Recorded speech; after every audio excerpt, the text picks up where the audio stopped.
To Fisher Field and Newton. It's 8-man Division II state football on Smoky Hills Public Television. I'm Jeremy McGuire along with color analyst Larry Jantz. It's the 11-0 Victoria Knights and the 12-0 Attica-Argonia Titans. Larry, two undefeated teams, a rematch from last year. Tell you what, there's going to be some blood boiling as this kickoff gets set today. Oh, you better believe that both teams have been fired up. Of course, Victoria wants to repeat.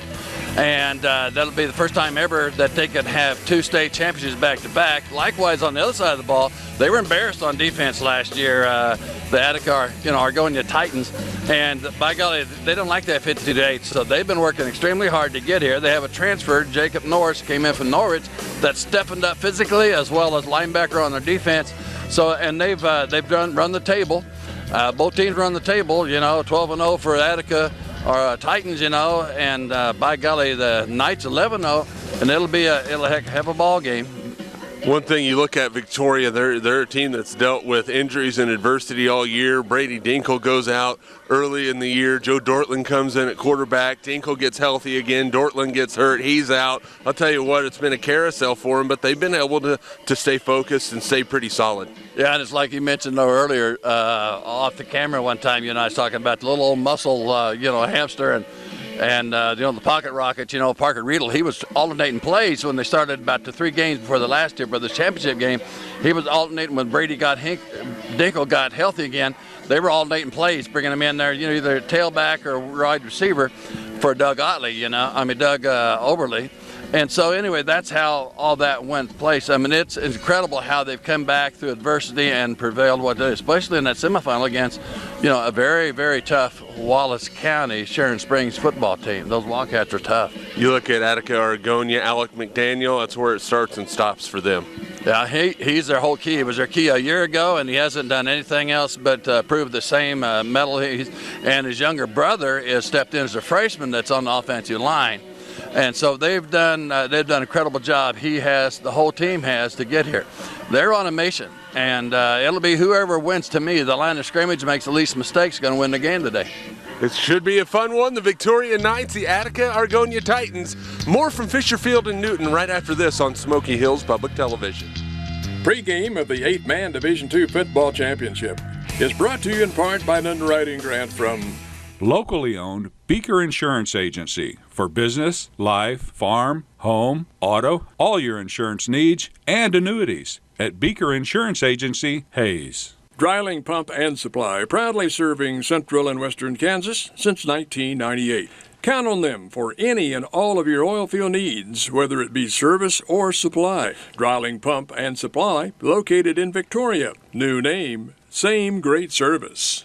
And welcome back to Fisher Field and Newton. It's the 8-man Division II state championship game on Smoky Hill Public Television. I'm Jeremy McGuire, now joined by Victoria head coach Doug Oberle. Coach, wow, back-to-back state second year in a row. Got to be a pretty good feeling. It is. I mean, the kids put in all the work, put in the time in the summer. Obviously this is a reward for them. We understand it doesn't come around. You can do everything right you want to do right. You don't always get this opportunity. So we're very blessed at this point to be back in Newton and having this opportunity. So it's a great opportunity. Well, you guys haven't went through this season without a little bit of adversity. Brady Dinkle gets hurt early in the season, goes out. He comes back. Your backup, Joe Dortland, who had been playing great, goes out. Sure. How have you guys dealt with that adversity and continued to move forward and get better as a team? It's tough at our level in Division I, in 8-man Division II, to be to have that depth. We're lucky this year to have some depth. We definitely have the mantra, this is the next guy up. Obviously, Brady's not your typical backup quarterback that we were able to bring in last Friday against Sharon Springs. It's a credit to him to staying focused. I can't say enough about what Joe did for us throughout the season. We put him in at quarterback week 2. He's played maybe 6 to 10 snaps before that in a JV game. So he was, when you talk about being fresh, he was very fresh in terms of understanding the game, but Joe did a great job at quarterback. Excellent job for us all year. He got us here. He put us on his shoulders. Our hope today is to put him on our shoulders and carry it through and hopefully get him a title today. Quick thoughts on your rematch with Attica-Argonia? Just much improved Attica-Argonia, defensively playing outstanding, very physical up front, speed all over the place. The move in from Norwich, the Norris kids, a phenomenal pickup for them. So it's going to be a tough task for us today. Coach, thanks for the time. Congratulations on being here and good luck today. Thank you very much. That is Victoria head coach Doug Oberle. More from Fisher Field in Newton right after this. Pre-game of the 8-man Division II Football Championship is brought to you in part by an underwriting grant from Dryling Pump and Supply, proudly serving central and western Kansas since 1998.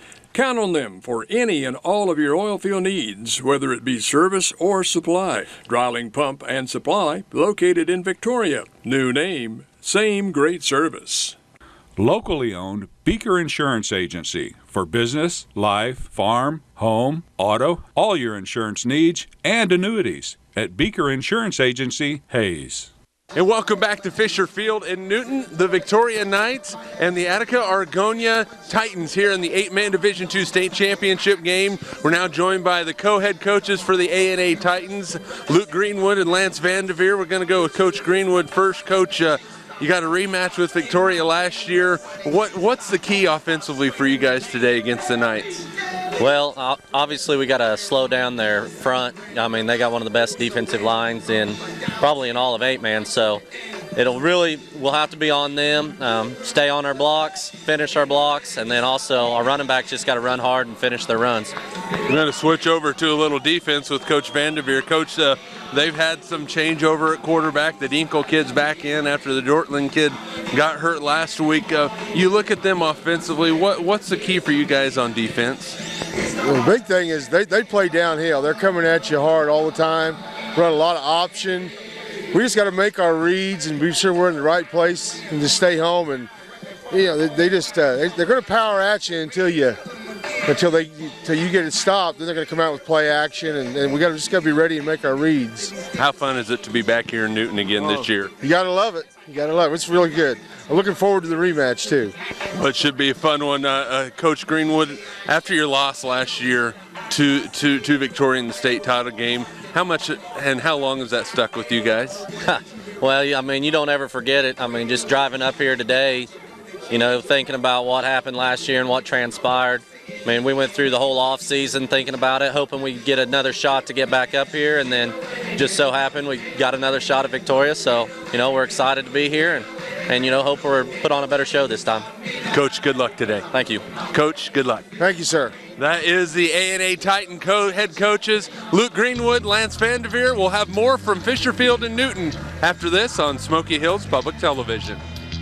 Pre-game of the 8-man Division II Football Championship is brought to you in part by an underwriting grant from Locally owned Beaker Insurance Agency for business, life, farm, home, auto, all your insurance needs and annuities at Beaker Insurance Agency, Hayes. Dryling Pump and Supply, proudly serving central and western Kansas since 1998.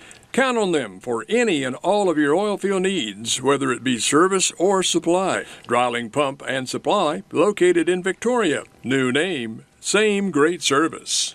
And welcome back to Fisher Field in Newton. We are getting set for the coin toss here at midfield at Fisher Field. Jeremy McGuire, along with Larry Jantz, coming back in Mike's side as these two teams get ready to play. Larry, we didn't talk about it much in our post-game or pre-game talk, but let's talk a little bit about it now. 52-8 last year in the state title game. How much of that sticks with these kids? How much of it is already gone and they're just playing football? Do they have any memories from last year that are driving them to be where they're at right now? Oh, you better believe they got tons of memories on it. And, of course, for Attica-Argonia Titans, it's not a good memory. I mean, it's one that probably, let's say, put some burning fire in the old belly to work harder, get stronger, faster, quicker, so that they don't happen again, because they got embarrassed a little bit by that score last year. And for Victoria, their opportunity is at one game at a time. They're blessed to be here. and they got a chance. They've always won. When they get in the state finals, they've always won. They've been state champion every time. They're 11-man football, now 8-man. And so they got a chance today, Jeremy, to be back-to-back state champs. Well, let's talk about the Titan defense. They've pitched 6 shutouts this season, including 4 out of their last 5, and that is 2 in the playoffs. Their defense is stout. Well, they're big, they're physical, they're strong, and that's what Doug Oberle said. He said they really improved over the summertime. He said the coaches down there, they got together and they knew if they was going to make a trip back here, they had to shore up their defense, get physically stronger, and Jacob Norris' addition coming from Norwich has helped them tremendously to accomplish that goal, along with maturity of them. And Mason McDaniel has stopped in there as a freshman, a 200-pound guard, has helped them too up front. And so that's the main key for them. But you got to give all the kids the credit. They've had a fire in their belly to get it back. Victoria has won the toss. The Knights have elected to receive. Back deep for Victoria will be calling Kisner, standing all the way back inside the 5-yard line. Sorensen with the kick for the Titans. Kisner will have it at the 2. Comes up the seam, has some running room. Kisner breaks a tackle, still on his feet, nearing midfield, into Titan territory. A fantastic return of 40 yards for Colin Kisner. 1st and 10 for the Knights. On the Titan side of the field here at the 38-yard line. That's an incredible run back. I mean, he made a couple of cuts on his own, had some good blocks up front. Give all the credit to his buddies by laying some nice blocks, hit him to give him all that room. Victoria already set at the line of scrimmage to run their first play. I formation, double tight set. They give it up the middle to Parker Riedel. Breaks 1 tackle.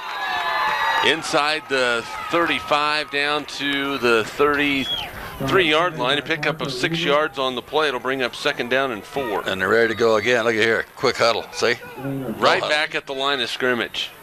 Dinkle gives it to Kisner. He's hitting the backfield. He's going to lose a couple a yard on the play. Troy Francis with the stop. Back a loss of a yard. It'll bring up 3rd down and 5. Victoria again right back at the line of scrimmage, setting the pace early in this ball game. Brandon Brungart the center, Eric McAlonen, Wheaton Hawkersmith of the guards. It's going to be an option keep. Left side goes Riedel. He's going to gain 1 yard. It's going to bring up 4th down and 4. Yeah, but with defensive end, Devon Newberry is 6 foot, 390-pound senior with 24 tackles, 2 interceptions, and 2 fumble recoveries. He sniffed out that play and stopped him for no gain at all, or very, very little. 4th down and 4? Grant Weber, Taylor Corley, the ends, quarterback Brady Dinkle, Lane Kisner, Parker Riedel, the running backs defensively for the Titans. Troy Francis, the nose guard, Devin Newberry, Aaron Harsh, the ends. Linebackers Alec McDaniel, Colton Kerner back to pass. Dinkle has a man open, throws it, caught by Fonensteel, 1st down at the 25-yard line. And Brady looks upfield. Taylor Corley was running wide open deep in the secondary, but Fonensteel on the receiving end. That's a gain of 9 and a 1st down for Victoria. Yeah, since Joe Darling got hurt while Cooper Fonensteel's come in and kind of replaced him in there. But 1st down to go from your 1st down and 10. They pitch it to Kisner. He's looking for a cutback. He is not going to have much. He's able to squirt forward for a couple, 3 yards on the play.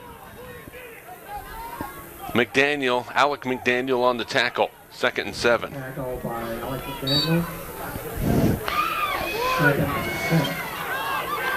Got a split receiver to the left side. 2nd and 7. Up the middle to Riedel. He got blasted. He picked up a yard on the play, but boy, howdy, he's going to feel that one.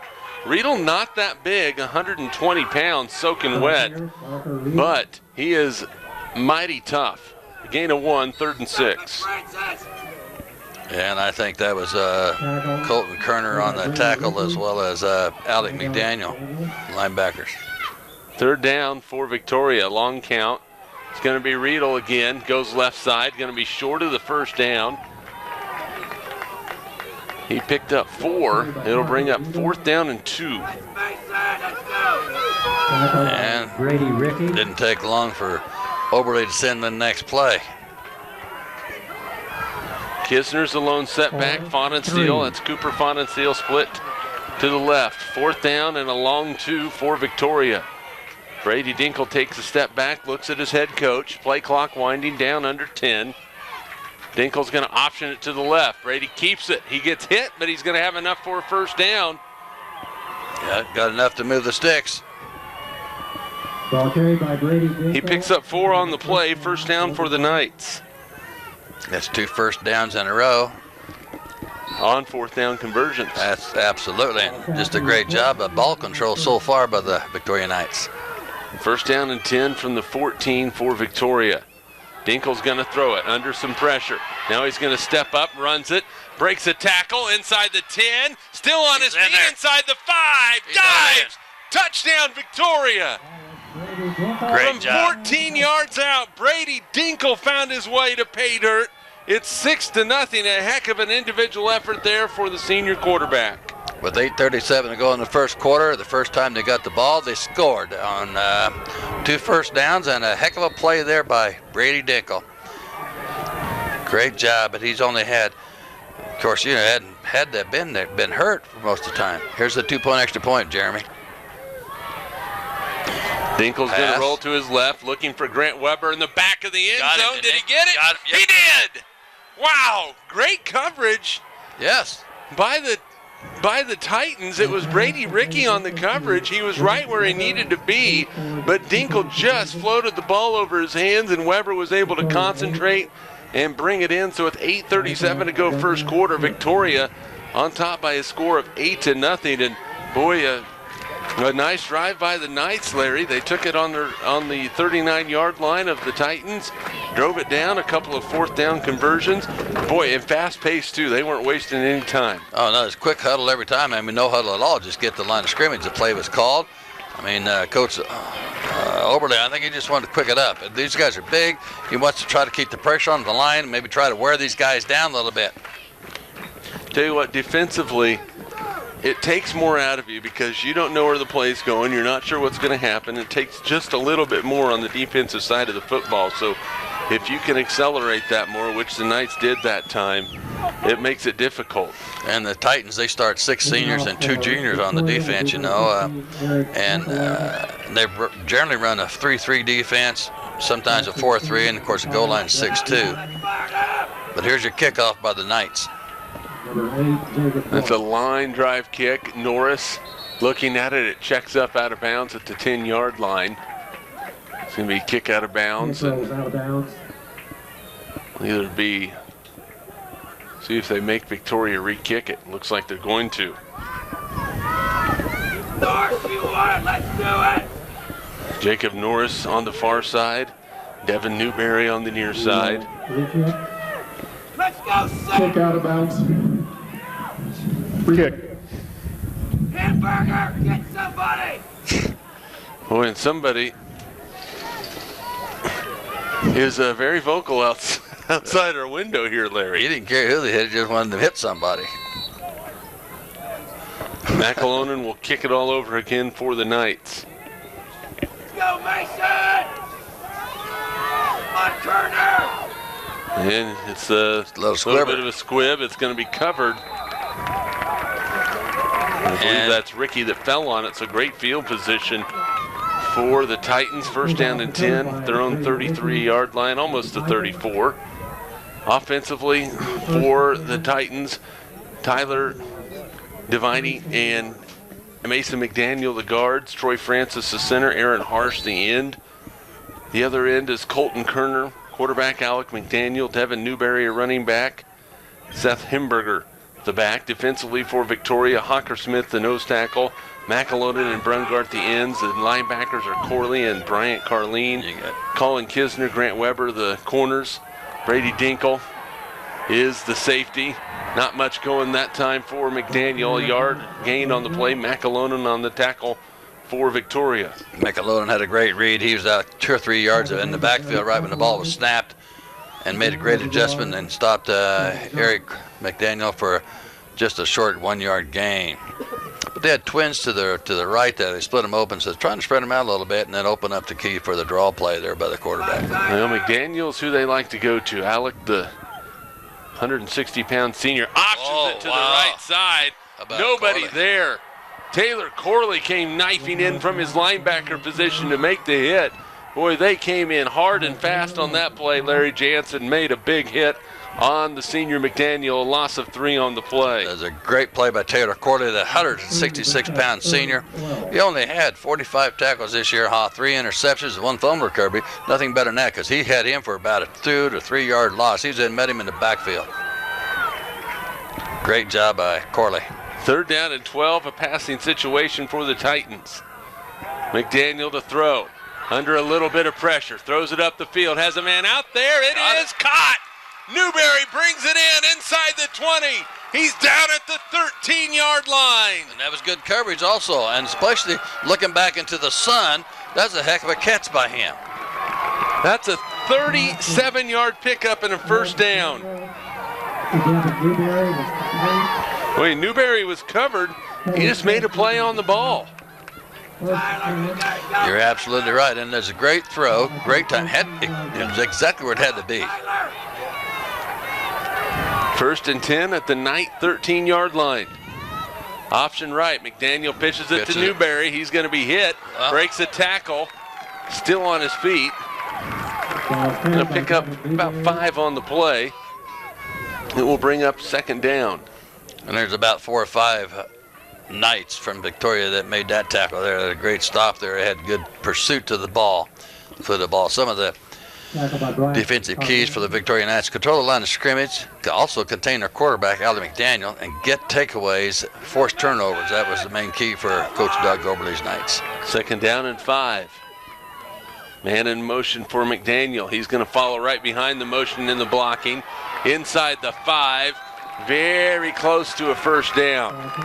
He had his younger brother up front making a hole for him, so he just followed right behind his old right guard, 5'10", 200-pound freshman, Mason McDaniel, number 56, and his brother, big brother, Alec McDaniel, followed right behind him for the 1st down, 1st and goal. And it's a 1st down and goal just inside the 3-yard line. Here we go, Francis! Here we go! Show Francis! The Titans looking to even this thing up. They trail 8-0. McDaniel, low snap, pitches it to Newberry. He's hitting the backfield. He's going to lose yardage. A 4-yard loss back to the 7-yard line. And boy, the timing of that play went awry with the mishandled snap. He's lucky he got rid of the ball. Lucky he picked it up, let alone get the pitch out there. But man, what a job, huh?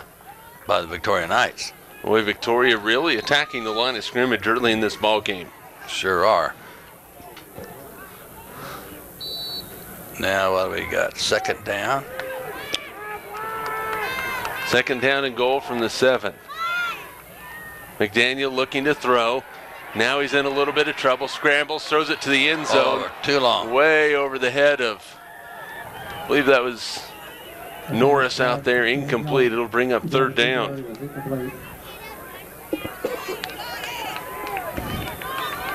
Jacob Norris, the transfer from Norwich.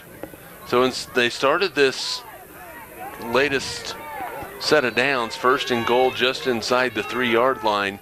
Now it is 3rd and goal from the 7.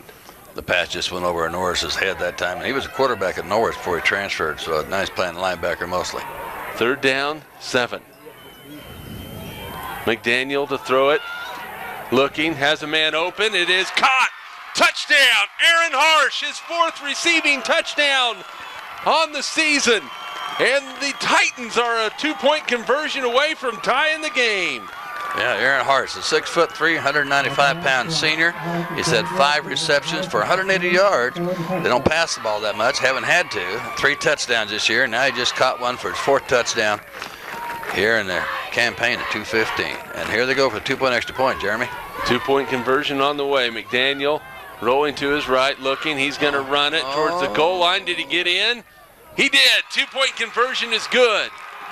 McDaniel found the corner of the end zone for the 2-point conversion with 6:02 left to go in the 1st quarter. We are all tied up at 8. Larry Jansen, saddle up. This is going to be a good game. Absolutely. That's what it's supposed to be here. The weather's fine. It's kind of got the sun shining. A little cool, a little brisky, but everybody's bundled up. Action like this keeps them warm. They forget about the temperature, don't they? Yeah, pretty much. And we got a little sun with us right now. How long that'll stick around, I'm not for sure, but boy, a good answer that time by the Titans. I think they needed that for their own confidence.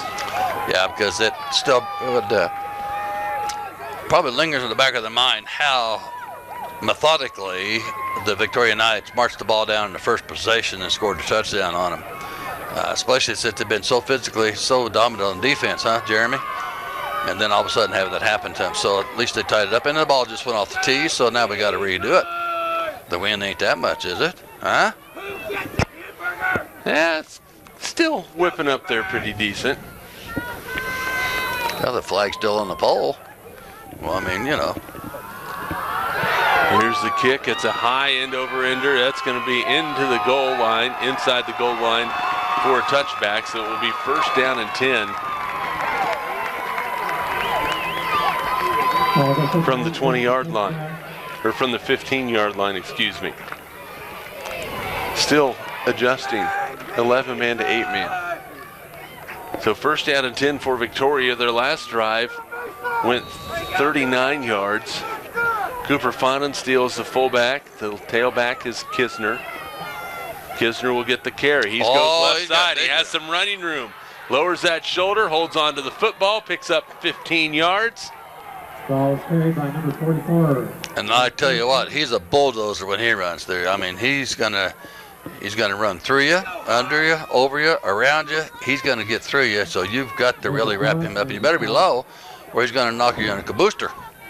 Himberger on the tackle for the Titans. First and 10 Victoria from the 29. Dinkel back underneath center.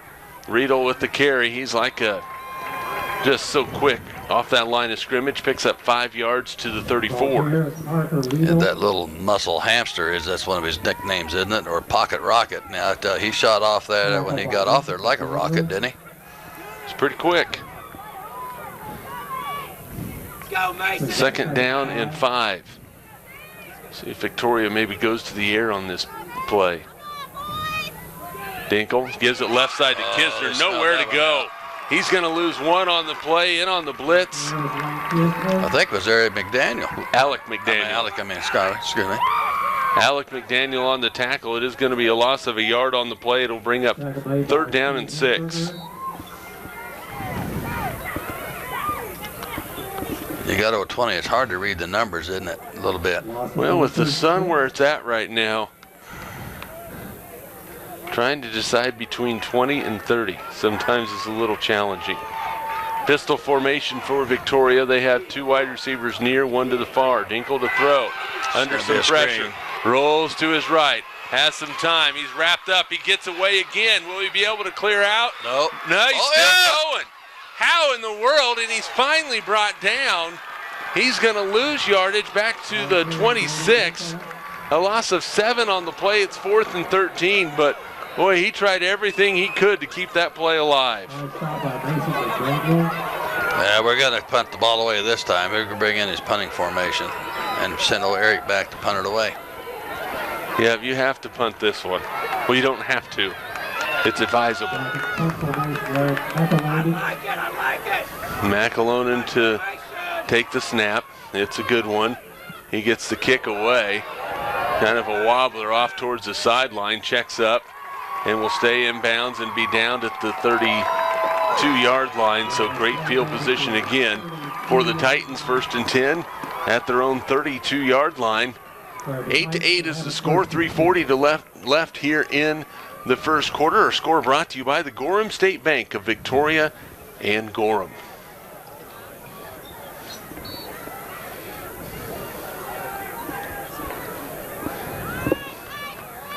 First down and 10. After Victoria drove down and scored their first drive, Attica-Argonia answered. Now Victoria's forced to punt. Titans with the football back, a chance to take the lead. McDaniel's looking to throw. Rolls to his right, throws it up the field, has his man, it's caught. but there's a flag First down. on the play. There is a flag on the play back in the backfield. Probably be coming back. Looks like in the area of holding. Of course, with the Victoria defensive line in pursuit, that is a chance for that to happen. It is a hold. And that's a penalty against the Titans, and that's a big one. They would have had 1st and 10 in Victoria territory. Absolutely, and it looks like, that there is Quentin Flanagan. Black, 10-yard penalty. Replay, first down. The referee today is Quentin Flanagan, and umpires Randall Wilson, and linesman is Travis Vaughn, line judge Terry Preston, and Ike Don's the back judge. It's not their first rodeo. They probably have 80 to 100 years of total experience themselves, being zebras. And that is from the spot of the foul, so it's 10 yards from the spot of the foul, brings up 1st down and 23. So a little bit more for the Titans to make up. Loosens up the McDaniel to throw, looks for the screen out in the flat. Newberry makes a catch. Boy, and he delivered a blow even though he was brought down. Bryant Carleen on the tackle for Victoria. A pickup of 9 on the play brings up 2nd and 14, but boy, Newberry leveled a blow on that one even though he was brought down. Yeah, and Bryant Carleen only 142 pounds, but looked like on that play like he was like knocking over a bowling pin or something like this. I mean, he just run right over him. Of course, Brian Carleen, 142-pound junior, had 76 tackles and 1 fumble recovery this year, playing linebacker for the Victoria Knights. 2nd down and 14. McDaniel's going to run it to the left, looking for an option possibility. Kisner's right there. Makes the tackle. Pickup of 3 on the play to bring up 3rd and 11. Kisner on the stop.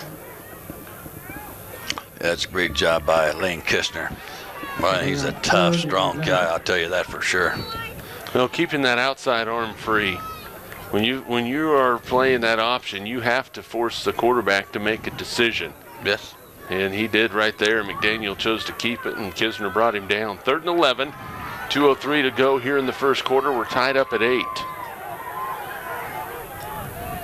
McDaniel with the man in motion. He's going to option it to the right. Pitches it. Perfect pitch. It's going to be a 1st down for the Titans into Victoria territory at the 37-yard line. Hemberger on the carry. They needed 13. They got more than that, and they have a 1st down.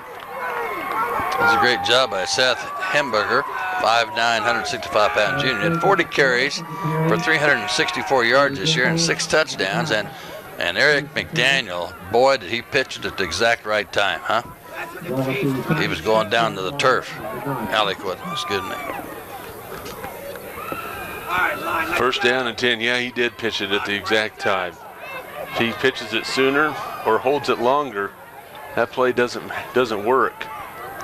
McDaniel looks to throw. Has a man down the field. It is knocked away, incomplete. Great job by Brady Dinkle on defensive on the coverage there. Dinkle was not fooled, and there's going to be a hold called against the Titans. Going to bring up 1st down and 20. Pass attempt was supposed to go to Devin Newberry. Great coverage by Brady Dinkle. And he had that plan pretty well disguised, didn't he? Holding. Yeah, he was ready for it. 10-yard penalty. Replay, 1st down. 1st down and 19. That's a spot foul.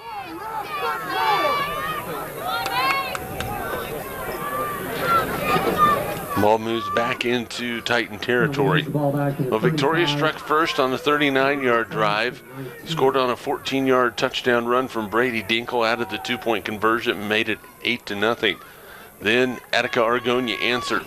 The Titans drove 47 yards, a 7-yard touchdown pass to Aaron Harsh from Alec McDaniel. The 2-point conversion was good. That's where we're knotted up at right now at 8-8. And we're going to have a timeout on the field, and Doug Oberly is one unhappy camper, so we'll take it with you. Timeout on the field, 1:24 to go first quarter. Victoria and Attica-Argonia tied at 8 on Smoky Hills Public Television. Presentation of the 8-man Division II State Football Championship is brought to you in part by an underwriting grant from Nextech, providing the region with clear quality phone service, fast reliable internet, advanced TV service, and business technology solutions. Nextech proudly supports public broadcasting and all ventures dedicated to improving Kansas communities. Robin Insurance, Incorporated of Victoria. American Lodge and Suites in Heston, offering a welcoming lobby with fireplace, 42 rooms including jacuzzi suites, indoor pool and spa, continental breakfast, and meeting room. American Lodge and Suites in Heston. Welcome to the end of the day. Trantham Trash, Weber Body Shop, deer collisions, insurance claims, glass replacement, all your auto body needs, big or small, at Weber Body Shop, Victoria. Knights Football, a tradition. New Age Industrial, Norton. Hayes Planing Mill, home of quality millwork for over 100 years. Congratulations to the Victoria Knights on another great season from Hayes Planing Mill. Newton Area Chamber of Commerce. Express Well Service and Supply Incorporated in Victoria. Single and double drum units, pole and derrick masts, reverse circulating equipment. We're pulling for the Knights. Younger Contract Pumping, LLC. Back at Fisher Field in Newton, a timeout by Victoria. Need to adjust defensively and take the timeout so they don't get burnt, Larry Jantz. I think they had the Titans from Attica-Argonia had trips to the right, and they didn't have the right defensive coverage over there, so Coach Oberle called quick timeout real quick. Like he didn't want to have a bad, maybe have him score a touchdown on that because they didn't have it covered right. So 1st and 19 from the Titan 35-yard line. 310-pound senior center Troy Francis. He's a big one. Will get over the football and snap it back to his senior quarterback, Alec McDaniel. McDaniel to throw it over the middle. Catch is made by Harsh. And a pickup of 7 on the play. It will bring up second down. We'll call it pickup of 6. That's a good tackle. Second down and 13. And a good tackle by Brian Carleen, the 142-pound junior. 76 tackles this year, and 1 fumble recovery prior to that, so he's got a couple tackles today. Playing good, solid, sound defense in there, and they had Harsh covered quite well on that one, didn't they? Second down, long 12 is short 13. McDaniel optioned it to the right. He's hit, fumbles the football. Who got it? Boy, there's a mad scramble. It looks like the Knights might be on it. They are. The first turnover of the ball game goes to Victoria. That's one of those 3 keys to defense by Coach Doug Oberle is at number 3. Let's get some takeaways. Let's force turnovers. Control the line of scrimmage, also contain the quarterback. And they did it right there, all 3 of them in that play. Taylor Corley caused the fumble. And then a mad scramble for the football over near the Knights sideline. Can Victoria take advantage? Look for a pass play Dinkle right away. gives it right up the middle to Kisner. He tries to reverse field, but right underneath on his ankles is Hemberger. No gain on the play, second down. Yeah, great tackle there by Mr. Hemberger. Seth Hemberger on the stop. Okay. Seth Hemberger, 5'9", 165-pound junior. Had 63 tackles, 1 interception, and 5 fumble recoveries this year. Number 20. Seth Hemberger. Second down and 10, and looks like Victoria is going to be content to let the first quarter clock run down to 0, and that's where we will leave it after 1 quarter of play. It's a tight one here in Newton. The 8-man Division II state championship game. Victoria and Attica-Argonia tied at 8. We're back after this on Smoky Hills Public Television. Presentation of the 8-man Division II State Football Championship is brought to you in part by an underwriting grant from American Lodge and Suites in Heston, offering a welcoming lobby with fireplace, 42 rooms including jacuzzi suites, indoor pool and spa, continental breakfast, and meeting room. American Lodge and Suites in Heston. Welcome to the end of the day. Trantham Trash, Weber Body Shop, deer collisions, insurance claims, glass replacement, all your auto body needs, big or small, at Weber Body Shop, Victoria. Knights Football, a tradition. New Age Industrial, Norton. Hayes Planing Mill, home of quality millwork for over 100 years. Congratulations to the Victoria Knights on another great season from Hayes Planing Mill. Newton Area Chamber of Commerce. Express Well Service and Supply Incorporated in Victoria. Single and double drum units, pole and derrick masts, reverse circulating equipment. We're pulling for the Knights. Younger Contract Pumping, LLC. R&B Electric in Gorham, providing commercial and oil-filled electrical service. R&B Electric in Gorham, working with you to keep it in motion. Gorham Telcom. Victoria, Attica-Argonia tied at 8 as we start the second quarter of the 8-man Division II state championship game on Smoky Hills Public Television. Jeremy McGuire along with color analyst Larry Jantz. Second down at 10 for the Knights at the Titan 32.5-yard line. Straight dive up the middle to Kisner. He's going to be met by McDaniel. Alec McDaniel on the tackle. Sure, he is a tough one. That's going to be a gain of a couple on the play. It'll bring up 3rd down and 8. Yeah, it's a short gain there, but great read there by Brandon Brungart to even get him what he did. But Lane Kistner normally is pretty good. It's in the old double tie-dye when they're favored offensive sets. Now they come out with split flankers or tight flankers. 3rd down and 8. Throw out in the flat. Catch is made by Weber. Makes one man miss. He's upended by Ricky as he gets to the 25-yard line. He picks up 5 yards on the play. It'll bring up 4th down and 3. That was the old twin split formation there by Victoria Knights, one of the 3 main offensive sets. Just a quick hitter out to Weber, trying to allow him to maybe get one man to miss, get a 1st down. He nearly slipped through, but not quite. 4th down. Dinkel's going to option it. He's in some trouble. Throws it down the field. Has only open. He's inside the 5. Touchdown, Victoria. Taylor Corley on the receiving end, his 8th touchdown catch of the season. Victoria back on top, 14-8. That's a great dive, a great disguise play there. 4th down and play, and man, did Brady Dinkle kind of pumped once, and then kind of waited until they got open, and a nice, put a lot of air into the ball, floated it right in there to him, and a great catch by Mr. Taylor Corley for the touchdown. Here's the 2-point conversion. Dinkle will keep. He is not going to get there. The 2-point conversion fails, but Victoria is able to strike again. A 25-yard touchdown pass from Brady Dinkle to Taylor Corley with 10:52 remaining in the first half. It is 14-8. They have the wrong score on the scoreboard, as Victoria did get their 2-point conversion on their first touchdown. They just didn't get it on that one, so we'll see if they update the scoreboard. But 14-8 is the score, if my math is working properly. You use old math and you're all right. You're absolutely correct. Maybe the guy actually, an official, maybe he's using some of that new math stuff today and got him all. Hey, now they got it. Well, they were using Common Core math to figure out the score, and they couldn't get there. Was that the issue? It could be. That's a sore subject. Sore subject. Common Core math. Yeah. I tell you what, I've got a freshman in high school. I have a 7th grader, and I have a 4th grader. And some of it just makes me go, what? Old math why can't we do it like we used to? But, hey, I'm not an educator, so I'm not going to I could go on for a while, but I'll stop. We got football to take care of. McAlonen's kick is a deep one. It is going to be into the end zone for a touchback off the hands of Norris, and it'll be 1st down and 10 for the Titans at their own 15-yard line. And it looked like the sun might have got in to Jacob Norris's eyes that way, because he had a hard time trying to catch it. Of course, it was almost over his head, almost kicked in the end zone right from the get-go anyway. Well, so Victoria takes advantage of the fumble from the Attica-Argonia.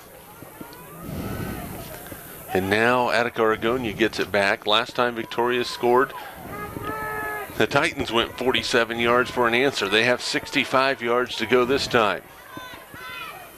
McDaniel rolls to his left. He's in trouble. He got blasted by Kisner. Oh, my goodness. He didn't even see him coming. I do not know how he held on to that football, Larry. Blindside. He knocked him over like a bowling alley knocking over a 10-pin on us. Wow. Up a split. McDaniel did not even see it coming.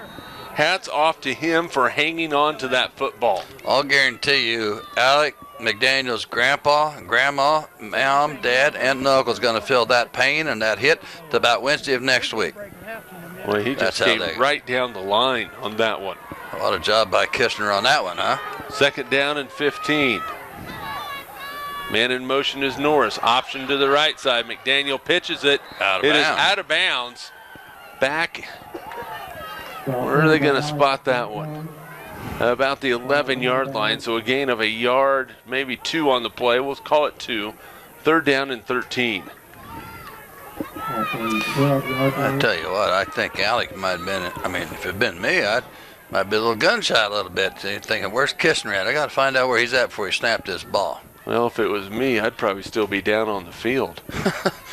EMT with oxygen coming your way. 3rd down and 13. McDaniel directing a little traffic. Hinberger, Norris split to the far side, one to the near. McDaniel to throw, under pressure, looks up the field, has it, and it's complete and close to a 1st down. Norris on the receiving end up at the 24-yard line. It's going to bring up 4th down and 1. A pickup of 12 yards on the play. Good job by Alec McDaniel creating some space to throw that football. Jacob Norris has got good hands. He played quarterback at Norwich before he transferred, so now they got him as a kind of mainly as a wing back, comes in as a sub, but he's been a tremendous addition to the Titans offense this year. And he's bringing the next play too. Here comes Jacob Norris with it, and we'll find out what the brain trust does for the Titans. 4th down and 1. They need the 25 for a 1st down, and Victoria jumps offside. McAlonen jumped into the neutral zone, and that will be enough to give the Titans a 1st down. Dead ball. Well, and that's something that will drive a coach absolutely bananas. Always does. Yep. 1st down for the Titans. Because you know what they tell you. Don't listen to the quarterback's cadence. Watch the football. Tyler, it's your game, Tyler! 1st down and 10. At the 30-yard line for the Titans. McDaniel to throw again. Here comes the pressure. McAlonen was there, couldn't bring him down. McDaniel throws it. Caught by Kerner. Pickup of 9 yards. 2nd down and 1. And again, McDaniel is able to escape the grasp of a Victoria defender and was able to pick up 9 instead of losing about 6.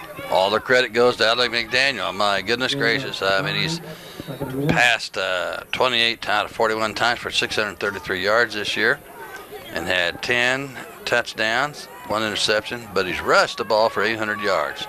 99 carries for 800 yards. 2nd down and 1. Norris in motion. Quick handoff to Newberry. He's upended, but he'll have a 1st down. Fahnenstiel on the tackle for Victoria. A pickup of 4 on the play for Devin Newberry.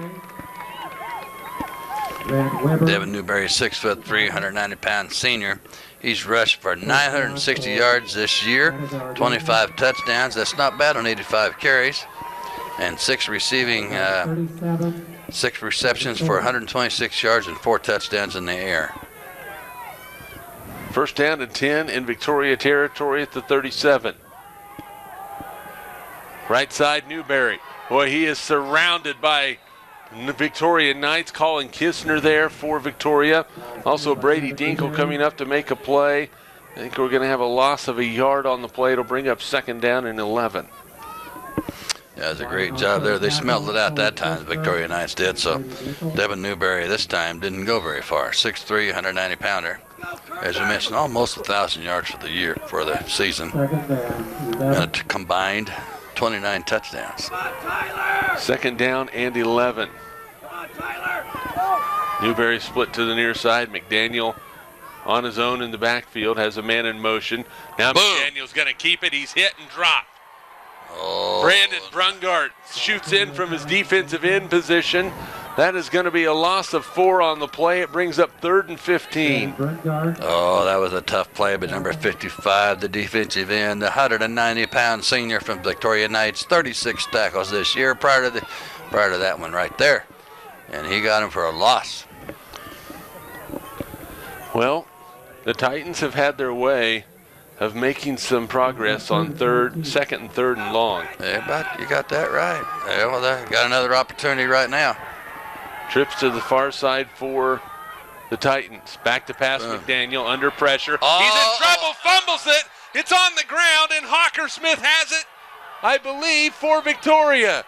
He is on top of it. They're trying to say he was passing it. The officials are going to discuss it. Well, it looked to me that the ball was all the way back, and it wasn't coming forward yet, but the official's talking about it. The side judge on the near side, the referee, had the best look at it. Umpire had a look as well, so we're going to see what the call is. If it's an incomplete pass, the Victoria side's not going to be very happy. It looks like they're going to call it incomplete. So an incomplete pass, so the Titans will punt the football. So Victoria will still get the football, but the field position not nearly as good. And well, I'm assuming the Titans will punt the football. Well, it says still third down over there on this thing. Now it said they changed it to fourth down. Fourth down, they are in punt formation. They're going to roll to the left, kick it, and that's going to be a roughing the kicker on Victoria. That one's going to go out of bounds. And Doug Oberle's not very happy because he is what Doug is upset about right now is the punter was acting like he was running with the football. And there's no, I mean, what are you supposed to do at that point? Boy, and if this goes against Victoria, I might see Doug Oberle come unglued for just a moment. We'll see what the call is from the official. That's going to be Victoria football. By rule, the kicker had become a runner when he left the pocket. There's no penalty on the play. First down. And again, a good talk by the good talk by the officials. The flag came down, and I think Doug Oberle was out off the sideline about as quickly as that flag came down. But it'll be first down and 10, the right call by the officials. I think Coach Oberle hadn't moved that quick since he was a player down at Claflin, when he was a kid, But I tell you what gray hair he had, his salt and pepper up there, he had a lot of his pepper turned to salt up on the top of his head, what he had left. First down and 10 for Victoria at their own 20-yard line. Dinkel's play action pass, looking to throw. He's it down the field, has Corley out there. He's got it! No, they're going to say incomplete. They're going to say he was out of bounds. Well, it's tough for us to see, but I'll tell you what, it's a great catch by him just looking back against that sign. Yep, to catch that. It's kind of a wobbly pass to the end of it. So it'll bring up second down and 10. Corley came down out of bounds with the football. If we had, if they could challenge that, they might challenge it. It might have been close to dragging a foot, but boy, the official had as good a look at it as anybody. But Stu Meckel, I see, was over right in front of that play. I might ask him afterwards what he thought. Yeah, Stu Meckel, he'll be all over it. There's a give right side. Kisner, nowhere to go, no gain on the play. That Titan defense really giving Kisner a hard time running the football. It's going to bring up third and 10. Well, they watched a lot of, film study, and Lane Kisner's been a stud duck out there carrying that ball all year long. And, he's like a bulldozer. Kind of like we expected. Offense has been hard to come by so far for both squads. And we talked about that because it takes the line. You got to win the line of scrimmage, and both the defense have done a great job on that. Third down and 10. Dinkel rolling to his left, in some trouble, finds some space. He's going to throw it down the field. Has Weber just overthrown. Coverage out there by Ricky and Norris, and Victoria's going to have to punt the football again. And Weber was able to get behind the two defensive guys, but the pass just about 1 yard too high. Otherwise, might have caught it, and that would have been an incredible first down grab there, but about 20, 30 yards. I might give Grant a little heck when I see him. I think his freshman sister, Callie, can jump higher than he can. Bad snap. The kick is away by McAlone in a funky spiral. It lands. We'll take a Victoria roll, then go sideways, and we'll be down at the 32. So we'll see if he has anything to say about that. And almost hit old Hemberger. Hemberger, number 20, was trying to get out of the way, and if it had hit him, man, that'd been a live ball. Well, and that's where it's the returner's job to say right away, whatever their code word for get the heck out of the way is. Yeah. They got to yell it, and it seemed like it was a late call. It's a good thing he zagged to the right instead of to the left. Otherwise, the ball would have hit him, and then live ball, and probably the Victoria Knights might have been fouling on it. I mean, the game of inches, huh? First down and 10. Titans, McDaniel underneath handoff. It's Himberger. He is going to pick up about 2 or 3 on the play. Wheaton Hockersmith on the tackle for the Knights. It'll bring up 2nd down and 7. And tried to hold him up a little bit while Trevor Corley, I mean, he tried to strip the ball, didn't he? Hockersmith with the stop. 14-8 Victoria on top. Our score this afternoon brought to you by by Gorham State Bank in Victoria and Gorham. 14-8 the score. 2nd down and 7. McDaniel gives it up underneath to Newberry. He slides up near midfield. Picks up 4 on the play. It'll bring up 3rd down and 3. And brings in Lane Kistner comes in there for Eric McLonan. There's pretty neat there because they try to give Lane Kistner just a little blow occasionally from offense to defense. Now he's back in there at linebacker. Or defensive end, excuse me. 3rd down, a long 3. The Titans trail 14-8. Himberger in motion. McDaniel's going to keep it. He is upended. Brandon Brungart made that play for Victoria. A gain of a yard on the play. It'll bring up 4th down and 2, but Brungart submarined in there, got his hand on McAlonen. It's 4th down for Attica-Argonia. That's a great job by that 3-2 defense, and that's what they've always played. Victoria's 3-2, and there's a great job in there by the defensive end. 4th down. It looks like the Titans are going to punt the football away. And it's a good one. Dinkle backs up inside the 10. It takes a bounce and will bounce into the end zone for the touchback, and we have flags on the play. A couple of them. Imagine that. These two teams, it only took one game, but a rivalry has come out of that game, I believe. Now the officials will have a conference again to discuss it. Couple powwows today. Maybe they want to know the quickest way out of Newton when the ball game's over. They're trying to find out, but they want thin and crispy pizza or thick and chewy, No, here's a call. Holding. Black. At the end of the run, 1st down. So 10 yards will be added at the end of the kick. It was a touchback, so it would normally be placed on the 15, but you had 10 yards to it. They placed it on the 25 with 4:44 remaining in the first half. 1st and 10 Victoria. Riedel gets the carry. He is submarined and taken out by Himberger at the 25. No gain on the play.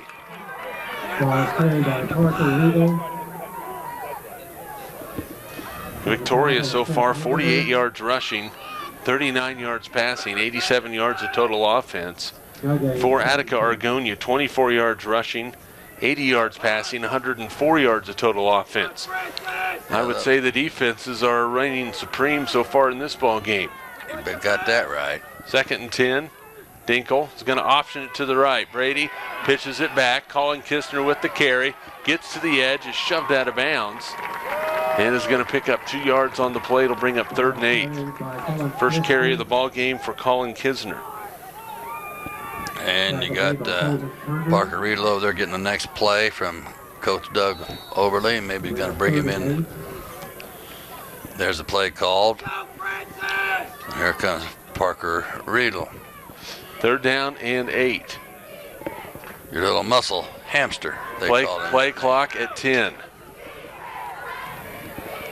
But you got him at the up back and got Lane Kistner back in the tailback. It's going to be Kistner on the carry, breaks the tackle, and he is not going to break another one. Jacob Norris finishes him off. Took 2 of them to get him down, though. Look at that. Ricky was over there. 4th down and a punting situation for Victoria. Pickup of 4 on the play, 4th and 4. We'll bring up 4th and 4. It's like you said earlier, that defense for both ways is starting to settle in here. They get 3 and out or punt time for both teams, isn't it? McAlonen had to field a low snap his last time. This one's right on. They're going to fake it. Looking, it's a first down for Victoria. Who was it? Joe Jones on the receiving end for the Knights to the Attica-Argonia 34-yard line. So Doug Oberly pulls out the trickery, and it's a first down for the Knights. Joe Jones, a 170-pound senior, number 69, caught that pass on that fake, kind of a punt. Nice pass. First down, and Lane, he's got carry by Kisner. He's going to pick up 3 on the play. Took about 4 or 5 Titans to get him down that time, though, didn't it? He's running with a little Francis and Jacob Norris on the stop. little muscle behind him. He's well, if Victoria's able to score on this drive, look out. And we're going to have a false start against the Knights. That sure looked like it. Just a little bit too quick on the right side of that offensive line. Good ball. False start on the offense. 5-yard penalty, replay first down. All right, read down second, then replay second down. Second down and 12. They're bringing Troy Francis, the 6'2", 310-pound senior, is taking a blow now for the Titans. Victoria goes on a quick count, or a slow count, excuse me. Riedel gets some of those yards back. Looks like he picks up 4 on the play to bring up 3rd and 8. And of course, part of the goal by the Titans from Attica-Argonia was to get off the blocks, make tackles, make our defensive reads, and fly to the football. And they've done a pretty good job of that so far today. Mainly they run out of 3-3 type defense. That's their main defensive set. Also do some 4-3 and then get down the goal line. They'll go into a 6-2 goal line defense. 3rd down and 8. Dinkel's going to throw. Straight drop back.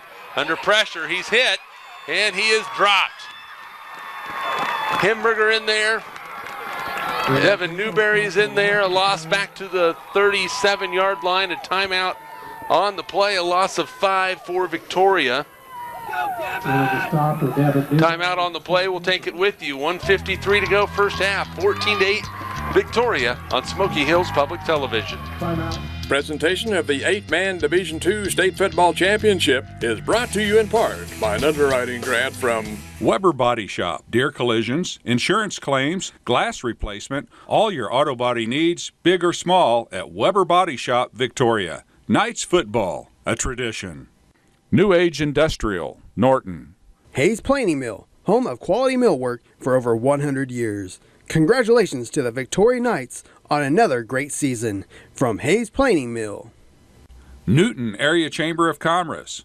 Express Well Service and Supply Incorporated in Victoria. Single and double drum units, pole and derrick masts, reverse circulating equipment. We're pulling for the Knights. Younger Contract Pumping, LLC. R&B Electric in Gorham, providing commercial and oil-filled electrical service. R&B Electric in Gorham, working with you to keep it in motion. Gorham Telcom. Robin Oil for gas, tires, oil changes, brake jobs, and minor car repair. Auto glass repair and replacement, and auto detail. Robin Oil, Victoria. M&D Excavating Incorporated. 1:57 remaining first half. 4th down, and it looks like 13 for Victoria. And the Knights most likely in a punting situation. And boy, Larry Jantz, this has been a defensive battle. Both teams bending a little bit, but not breaking. Yeah, you're absolutely correct. Of course, you know, for the leading tacklers for the Titans all year long, I mean, it's tough to get up there, especially when they have so many shutouts. But Alec McDaniel has 110 tackles, leads their whole team, fumble recovery.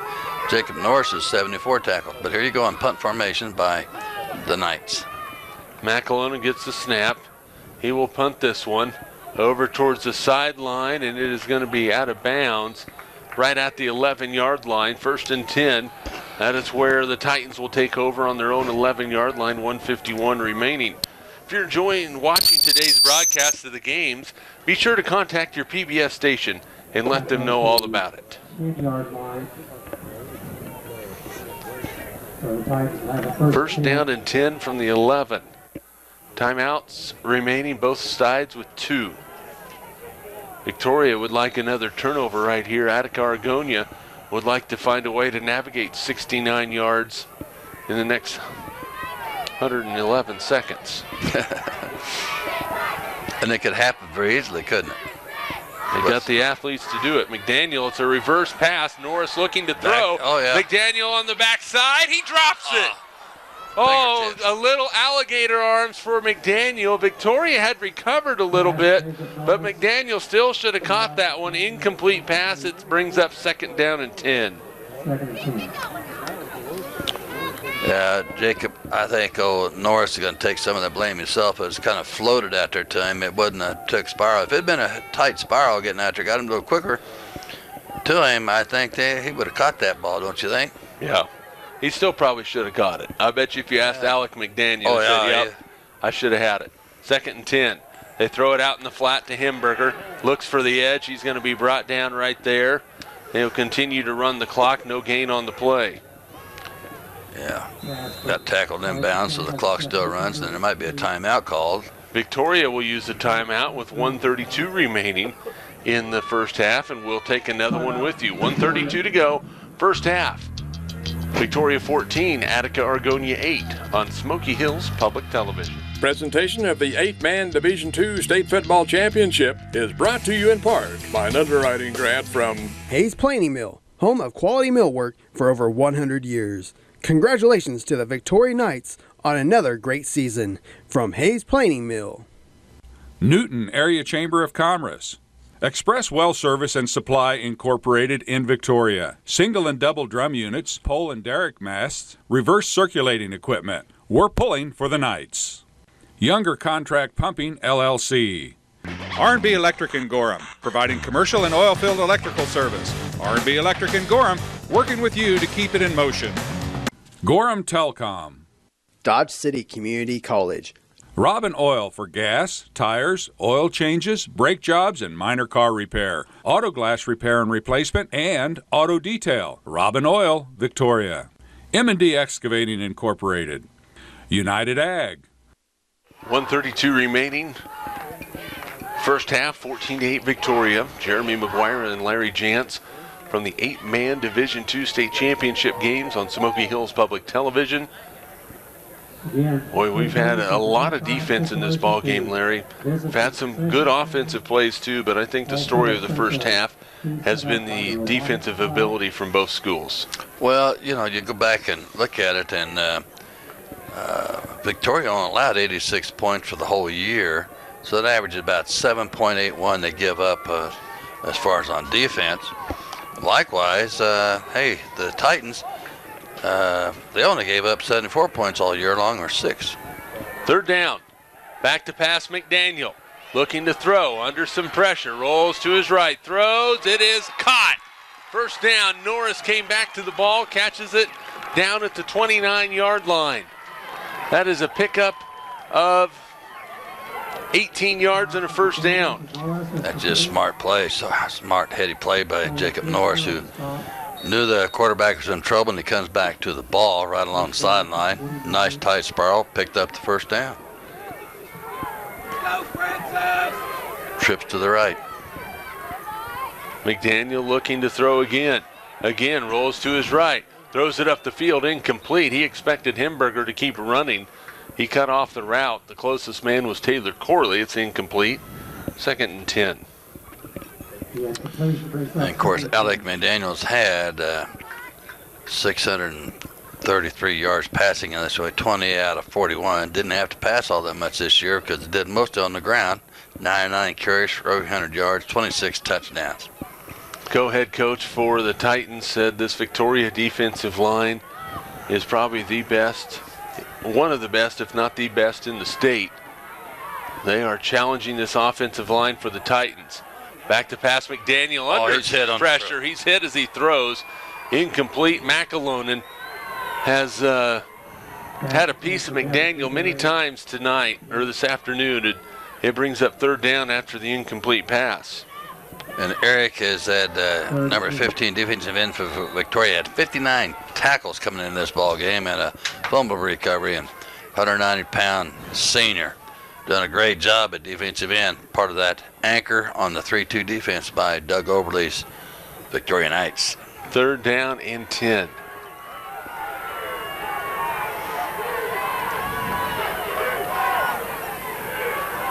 McDaniel again, he's going to option to the left, throws it out. And it's going to be out of bounds. Norris at the 35-yard line. Picks up 6 on the play. It'll bring up 4th down and 4. It didn't make as much of what he really wanted to because Grant Weber had that snuffed out. He was covering old Jacob Norris on that. They watched a lot of film study on these guys. Probably saw that. 4th down and 4.5. Will the Titans go for it, or will they be punting? They're showing punt formation right now. Trevor Pierce will go back to kick it. Brady Dinkle will come back for Victoria. Here's the snap. It's a good one. The kick is a good one. Dinkle goes back. It's going to bounce inside the 10, and it will be down at the 1-yard line. Wow. Harsh downs it for the Titans with 58 seconds remaining. And now the thing, if you're Doug Oberle, you're worried about is making sure you get out of your own, the shadow of the scoreboard right now. If you look where that ball is located, a great shot right there from our camera in the west end zone.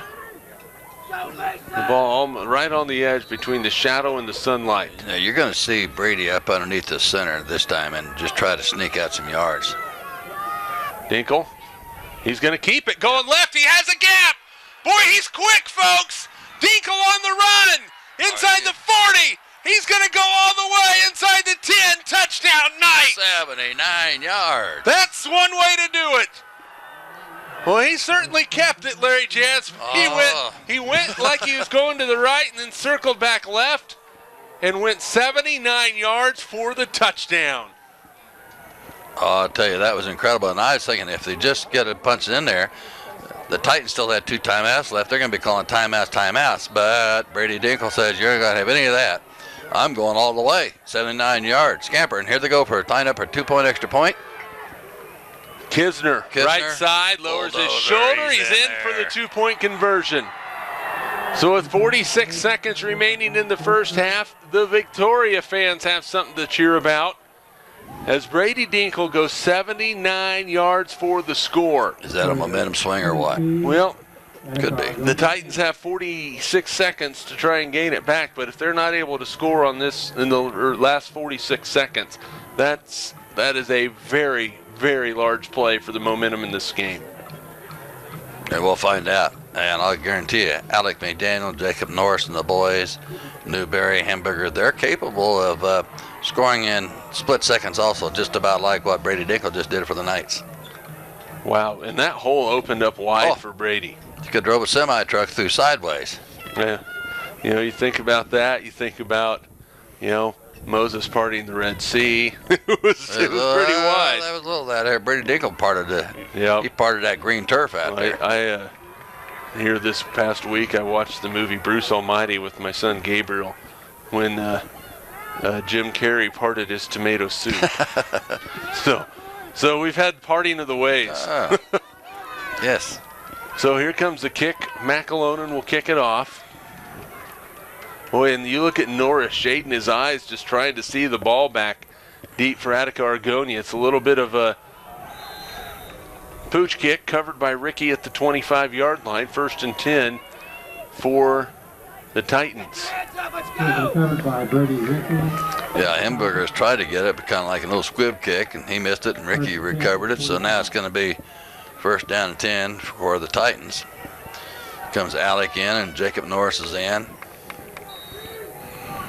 1st down and 10. The Titans need to make some plays here in this last 44 seconds to get back in this thing.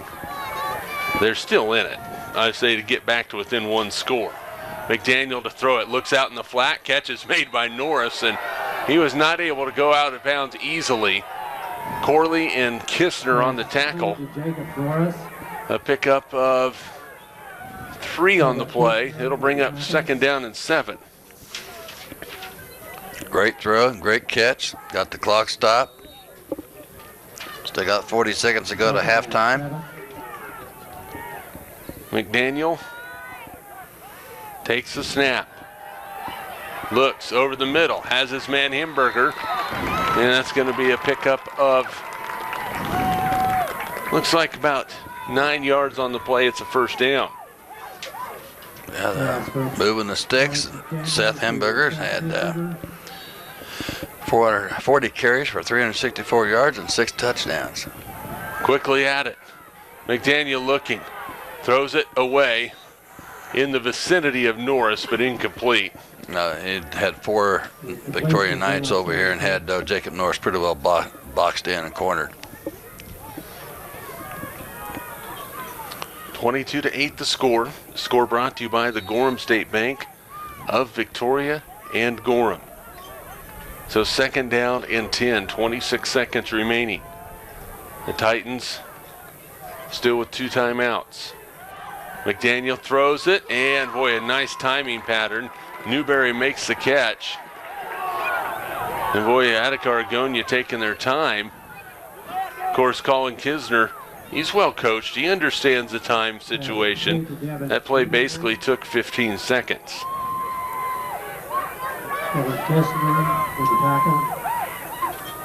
And a timeout's going to be called by Attica-Argonia. We'll keep it right here. 22-8 is the score. It'll bring up 3rd down, and we'll call it a long 2, but the Titans only with 10 seconds remaining, Larry. They don't have a whole lot of options left, and they're going to put more time back on 17. The clock, which is a good, again, a great job by the officials, being aware of what's going on and making sure they get things right with 17 seconds remaining, as Luke Greenwood in that huddle diagnosing something up for his ball players. Yeah, and Terry Preston over here, he had his hands up there waving to stop the clock, and I'm not sure it got stopped when he thought it should be. But anyway, they did a good job putting 7 seconds back on the clock, 17 seconds to go to halftime, and that would be. They didn't have a signal. They still got 2 timeouts left. I think each team only has 1 timeout left, don't down they? To 1 timeout now for the Titans. Victoria fans bundling up over there on the far side, hoping for good things from their team. Yeah, because their stadium seats is now in the shade. Yeah, it's a little chilly right now. 3rd down. McDaniel steps up in the pocket, throws it, has a man out there. Harsh cannot run it down. Weber and Dinkle on the coverage, but Harsh had found an open spot, but the ball just a little bit too far for him to run down. It's 4th down. There was a open hole in that zone coverage out there, that at least where the ball was thrown. Just didn't have a receiver quite there yet.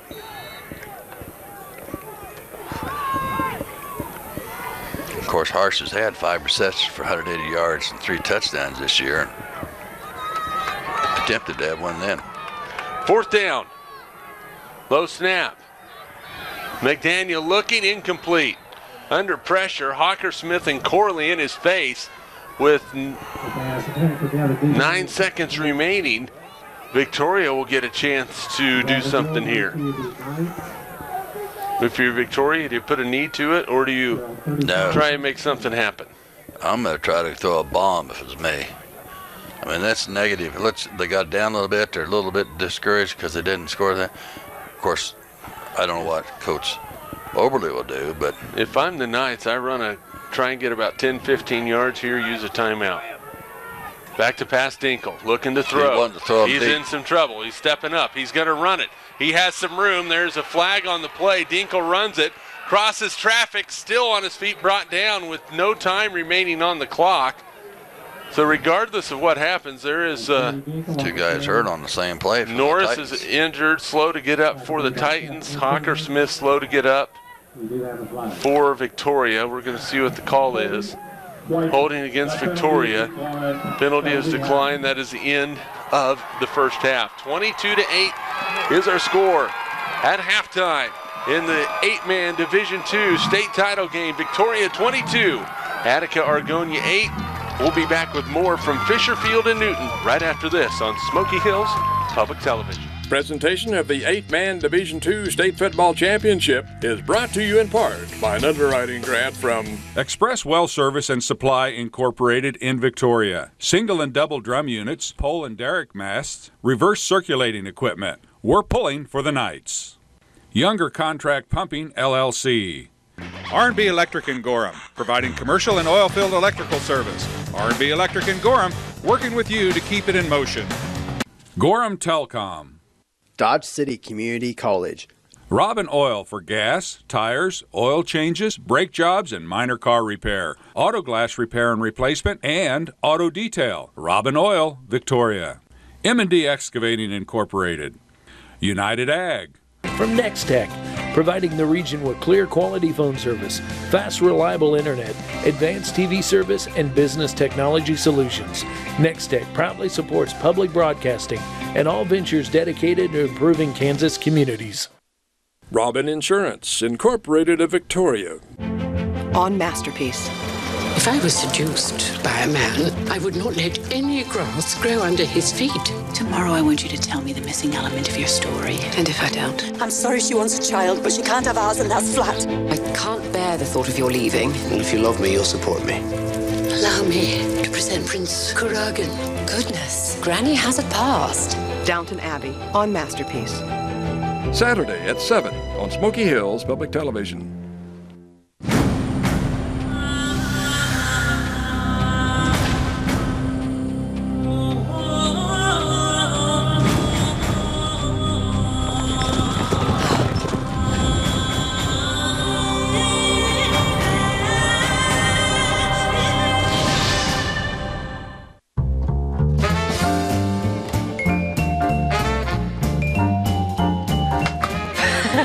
There's a lot of romance, actually, in season 6. A lot of changes. It's finding love for herself. You're just kind of in charge. You know, there's drama, tears. See how that goes down. I thought, this is extraordinary. Well, she's being so naughty. Oh, my!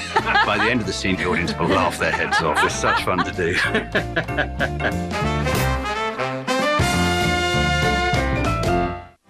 This week on Wichita Sessions, Truck Stop Honeymoon. I pack a bag, I got a pack too. One for me, one for my bad attitude. Wherever I go, she goes to my bad attitude. Mannheim Steamroller Christmas by Chip Davis, celebrating the holiday spirit for over 30 years. It's the music that revolutionized the sound of Christmas, a Christmas tradition. Don't miss this holiday extravaganza. December 11th at the United Wireless Arena in Dodge City. Tickets available now. Mannheim Steamroller Christmas by Chip Davis. Thanks to viewers like you, we've been able to tell America's stories on this PBS station. Help us continue to tell these stories now and for future generations by including this station in your charitable plans. Supporting this PBS station through a charitable gift annuity is easy. To find out more, call the number on your screen or visit this website. Thank you.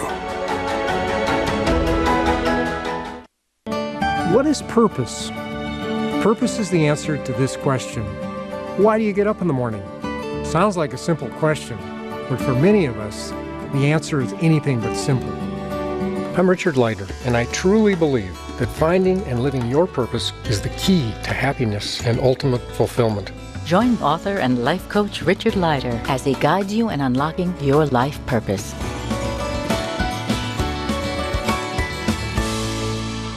Did you know teachers can find curriculum materials by accessing PBS Learning Media through SmokyHillsTV.org? We left off season 5 of Downton Abbey with so many unanswered questions. Will Lady Edith ever be happy? Just doesn't go smoothly with her, let's face it. Is it to be eternal widowhood for Lady Mary? I'd rather be alone than with the wrong man. What's going to happen next? Please join me, Hugh Bonneville, for the answers to all these questions and so much more in A Salute to Downton Abbey.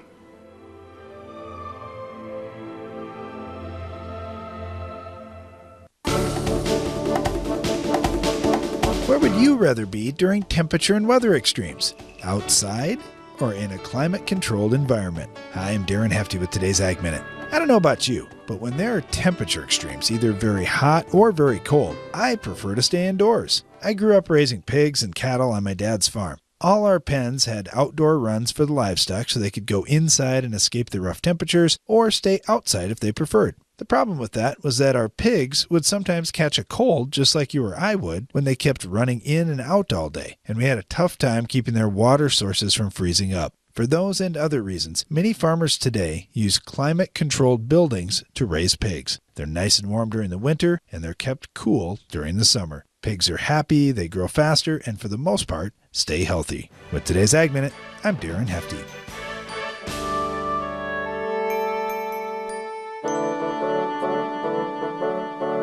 Southwind Bank thanks the community and their customers for making Southwind Bank your hometown bank for over 100 years. Happy holidays from Southwind Bank of Russell and Natoma.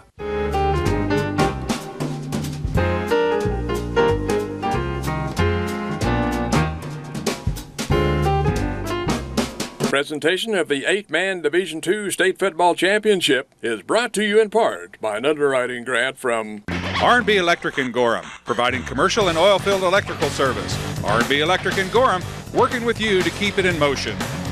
Gorham Telcom. Dodge City Community College. Robin Oil for gas, tires, oil changes, brake jobs, and minor car repair. Auto glass repair and replacement, and auto detail. Robin Oil, Victoria. M&D Excavating Incorporated. United Ag. From Nextech, providing the region with clear quality phone service, fast reliable internet, advanced TV service, and business technology solutions. Nextech proudly supports public broadcasting and all ventures dedicated to improving Kansas communities. Robin Insurance Incorporated of Victoria. American Lodge and Suites in Heston, offering a welcoming lobby with fireplace. 42 rooms including jacuzzi suites, indoor pool and spa, continental breakfast, and meeting room. American Lodge and Suites in Heston. Welcome to the end of the day. Trantham Trash. And welcome back to Fisher Field in Newton. Just getting ready to start the second half of the 8-man Division II State Championship game on Smoky Hills Public Television. Jeremy McGuire along with color analyst Larry Jantz. 22-8 Victoria on top. It is now time for our halftime stats, brought to you by Sunflower Bank in Hayes and Victoria, bringing out the best in the lives we touch, creating possibilities. So again, looking at the stats, first for Attica-Argonia, they had 118 passing yards, only 30 yards on the ground, 148 total yards for the Titans. 5 first downs in the first half. They did have 1 turnover. That was on the fumble, and they scored 8 points. For Victoria, the Knights with 52 passing yards, 132 rushing yards, well over half of those on the 79-yard scamper for a touchdown by Brady Dinkle. 184 total yards for Victoria at the half.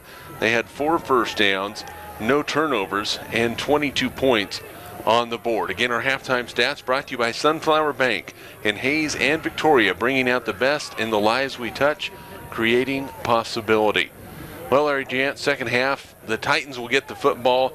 I think it's imperative that they get down the field and score a touchdown to keep a little bit of pressure on Victoria, who's up by 2 scores right now. You're absolutely correct, and you know that's what the coaches want to have, and Eric McDaniel will have. So we're going to find out. Otherwise, the momentum, that was a heck big switch right there to almost the last play of the game, or first half anyway, when that 79-yard scamper, you thought they had old Brady Dinkle stopped in there, maybe trying to get a safety or something, but he went to the right and is all covered up, and by God, 79-yard touchdown. That was a big momentum swing if the Titans can't come back and score like you just mentioned. Well, this group of seniors has had some pretty good accomplishments in their life. For Victoria, if they're able to win this football game, they would be back-to-back state champs in football. They've already been back-to-back state powerlifting champs, and they are back-to-back K-18 baseball champs. So they're looking to add another trophy to the mantle. But switching sides for the Attica-Argonia Titans, they want to break that. And they want to make sure they do something here in this second half to make themselves another part of this football game. So the fans are settled back into the bleachers, maybe not necessarily their seats, but they're in, and the kickoff is coming for Eric McAlonen. He puts the ball in the air. It's a boot. It is going to be taken on the far side. Here comes Attica-Argonia. Devin Newberry has a block. Oh, what a job by Brady Dinkle. If Brady Dinkle doesn't knife in and make that play at the 22-yard line, Devin Newberry's still running with that football, Larry. That's a great job. Of course, a little reverse handoff back there, and he faked it, and he kept the ball, and did a great job having that ball on his hip, trying not to fake, and most everybody was fooled, didn't know who to go. There's 3 or 4 people thought that they did make the handoff, didn't. Brady Dinkle was smart, stayed at home, played fundamental sound defense, and he made that tackle, like you said, probably a touchdown-saving tackle. Well, here we go. The Titans with only 30 rushing yards in the first half, 118 through the air. Man in motion. McDaniel keeps it. He's going to be hit and dropped. Hawker-Smith, along with Brandon Brungard, a pickup of 2 on the play. Brungard forced McDaniel to take that ball back up inside. Hawker-Smith right where he needed to be. Yes, sir. Wheaton Hawker-Smith, 174-pound senior. Number 60 plays nose guard for that tough front line on that 3-2 defense. 53 tackles for the year and 1 fumble recovery by Wheaton Hawker-Smith. 2nd down and 8. Trips to the near side for the Titans. A run coming this way. It is going to be McDaniel. He breaks free for probably the first time today. Out across the 45 to the 47-yard line. That's a pickup of 15 yards and a first down. Well, they slowed down their defensive line that time, and they finished their blocks. That's 2 of the 3 keys for victory. Stay ahead of the chains, finish our blocks, stay down, on the defensive line. Of course, staying ahead of the line, stay ahead of the chains means, hey, let's don't have any losses where we got 1st and 15 or 1st and 20 and all that stuff. Colton Kerner with a nice block on the outside to spring McDaniel up near midfield. They're going to go left side. McDaniel is upended. Fumble on the play. Who has it? They are yet to make a call. They're going to say he was down, or is it a fumble? Victoria has the football. McDaniel says he's down. His freshman brother, Mason McDaniel, to pick him up. Fumble. It's Victoria football. The Knights have it. 1st and 10 at the Titan 37-yard line. The best, probably Travis Vaughn probably had the best view of any of the officials, looked like. Even better than the back judge, Ike Don. And so that was a call. Turnover, Victoria's ball. 1st down and 10 for Victoria. We'll see if they're going to be able to make something happen. Boy, there's a fumble on the play. I think Victoria is able to fall on it. Kisner fell on it. Boy, that was collision. Doomed from the start. The timing was off on that one. A loss of 5 on the play at 2nd and 15. Ball back to Victoria territory. And send Kishner clear out here, split receiver to the left side. That's unusual. Henberger will come and cover him. There's a straight handoff. Cooper Fonensteel on the carry. For Victoria, pick up a 4 on the play. It's 3rd down and 11.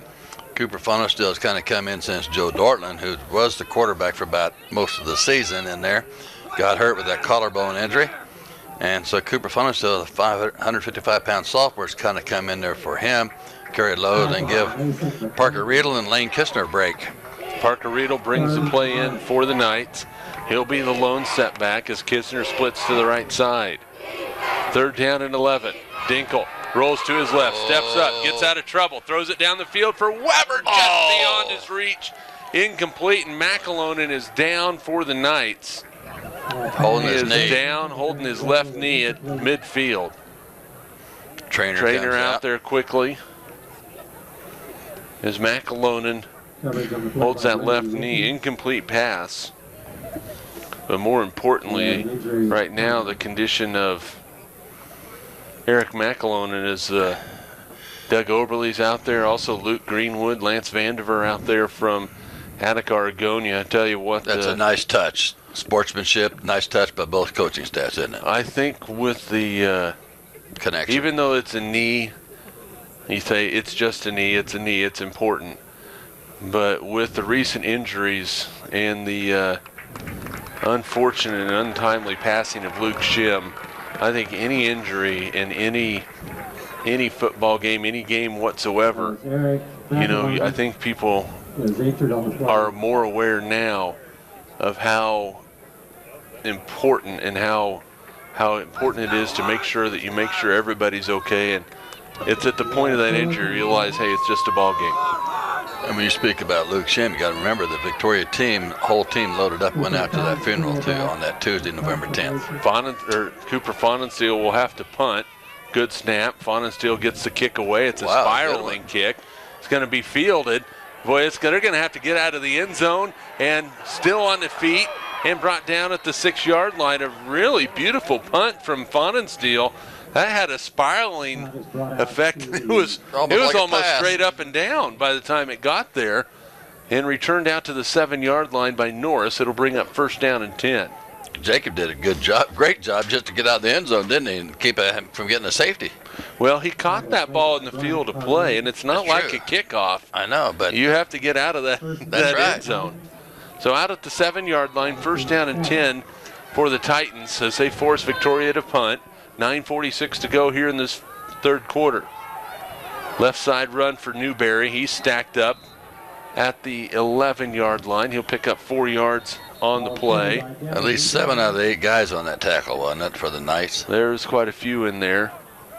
And now Newberry is slow to get up. Uh-oh. And maybe both sides are bringing Trainer out on this one. Jacob Norris, one of the leaders for this Attica-Argonia squad, out there to help his teammate who's down on the field right now. And they're going to send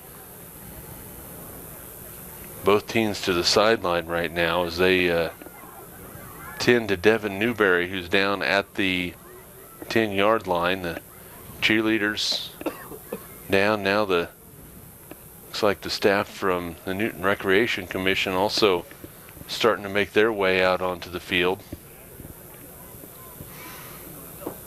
I'm not sure what, the good thing is you can see right there from that shot, Devin's able to communicate, has his head lifted up, and appears to be okay. Might have had the wind knocked out of him, you think, huh? So he was. Well, he's got a knee. He can't hardly walk. They're going to have to get help. Well, a gain of 5 on the play. And so we've seen a couple of players go out, one for Victoria and one for Attica-Argonia. You can see the pain on the face of Devin Newberry. A nice shot there from Michael Quaid's on-field camera. Newberry is up with some help. It'll bring up second down and 5, but now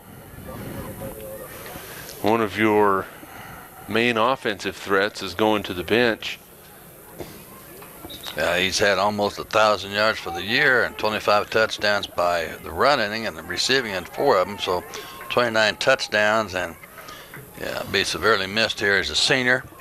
6 foot, 390 pounder. Let's hope it's just maybe twisted ankle. I don't know if he'll be able to come back in the game or not. Time will tell.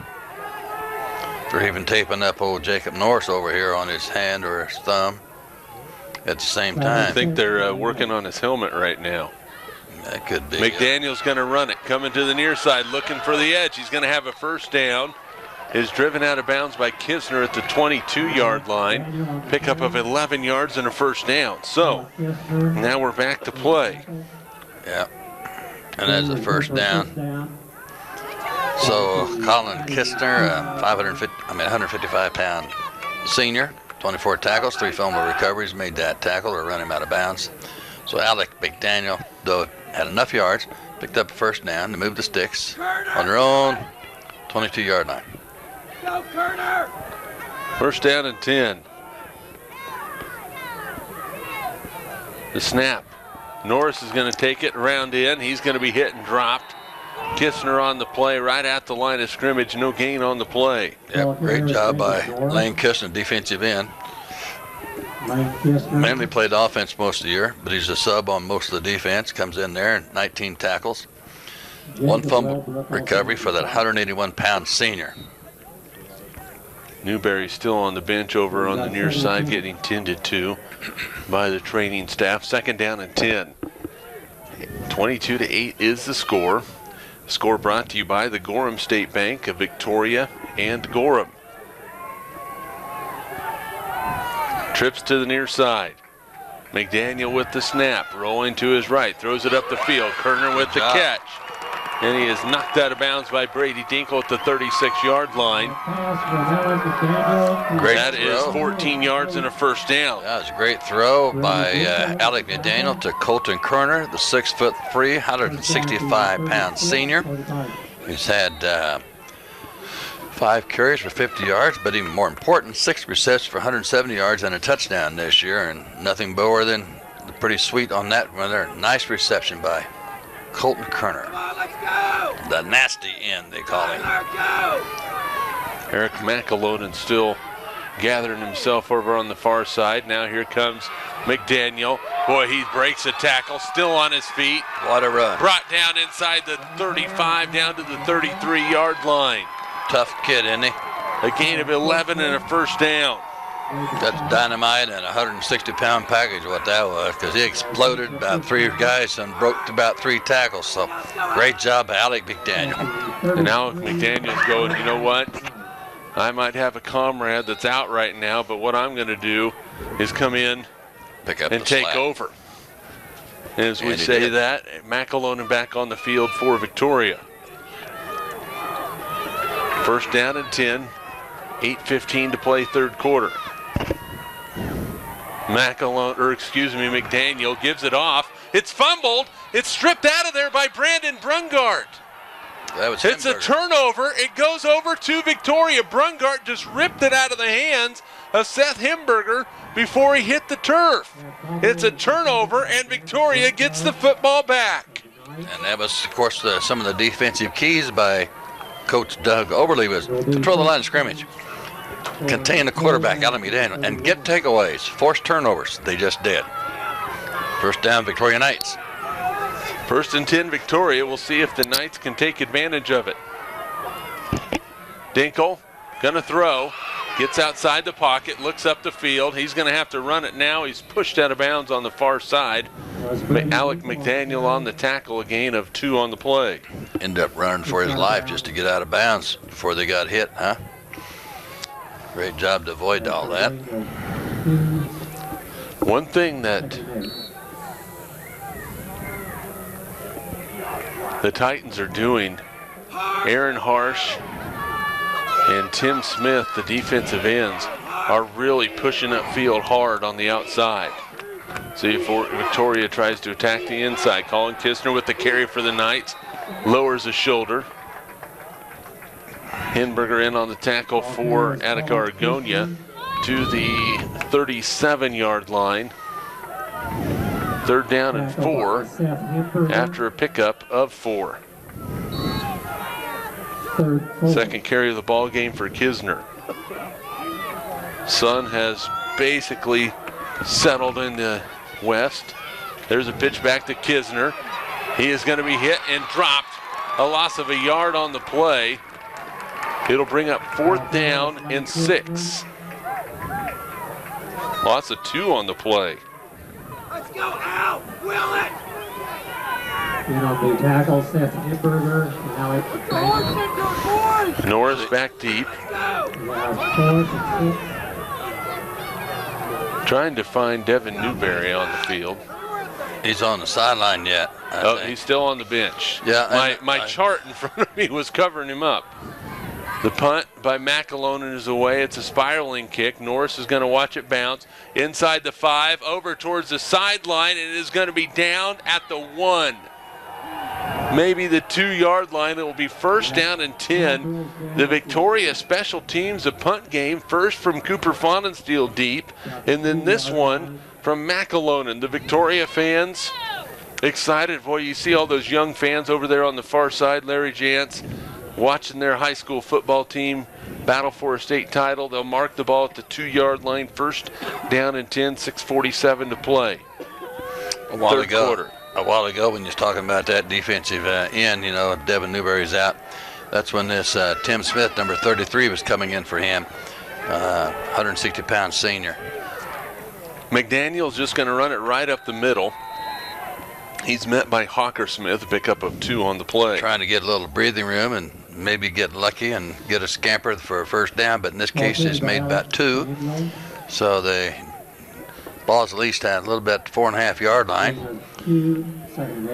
Well, you saw what Victoria did when they had the ball down there. One play, Brady Dinkle went all the way. Alec McDaniel just as capable of doing the same thing for the Titans. You're absolutely right. He is capable, but it didn't happen that time. Second down and 8. McDaniel's looking, going to throw it out in the flat. Catch is made by Harsh, and he's knocked out of bounds at the 10. It's going to be a pickup of 6 yards on the play. It'll bring up 3rd and 2. Brady Dinkle made the stop.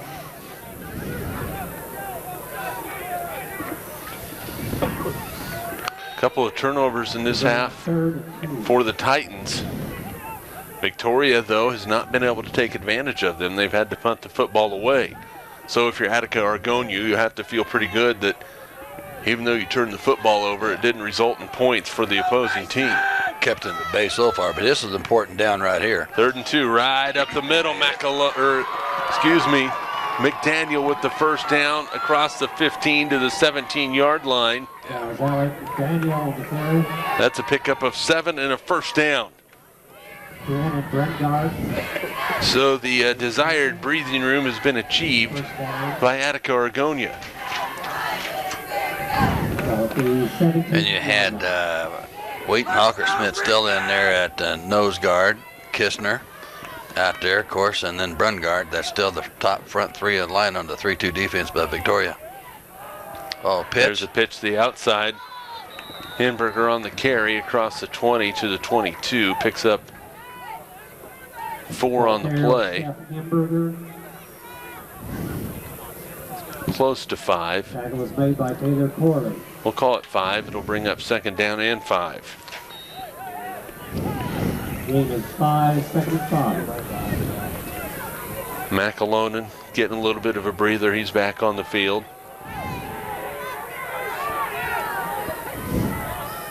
Second down for the Titans, and Victoria's going to be offsides. Long count. Almost make it. See if it's going to be first down or just going to be less than 1 for a first down. It's going to be very close. Replay 2nd down. It'll be 2nd down and a short 1.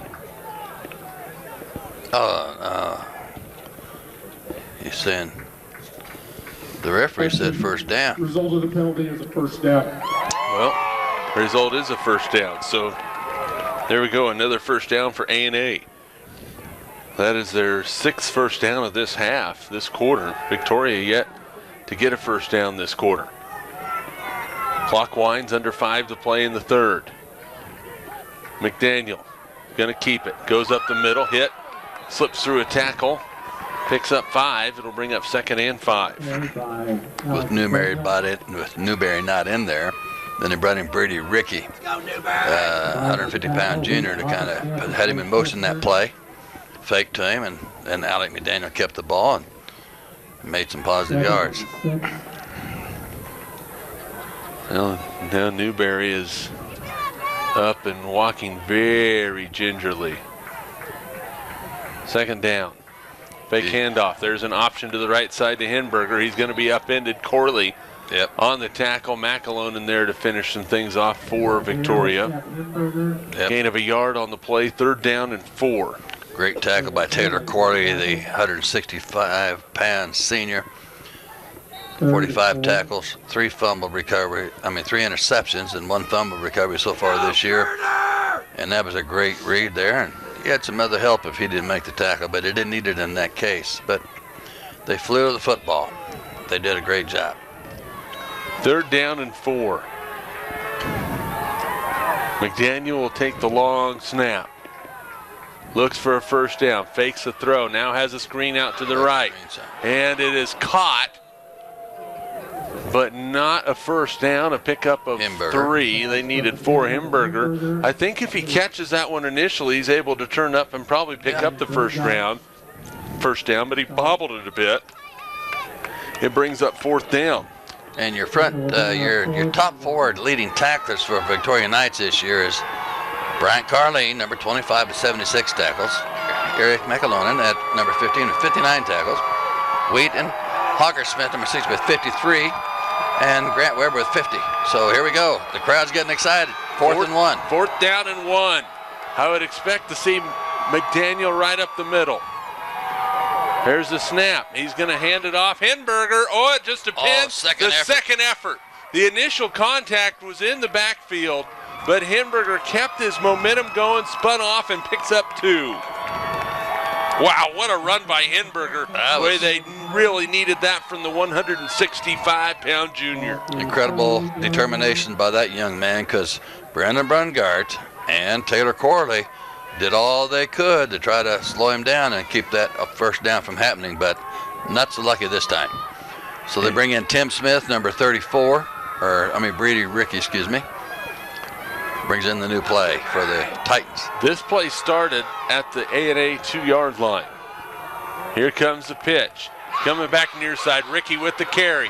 There's a good block. Ricky's going to have a first down to the 31-yard line, a pickup of 11 yards. And the hometown crowd over here, the A&A Titans, Attica-Argonia Titans, they're getting all excited and have a reason to be. From their own 2-yard line, they're now down to the 31-yard line of the Victoria Knights.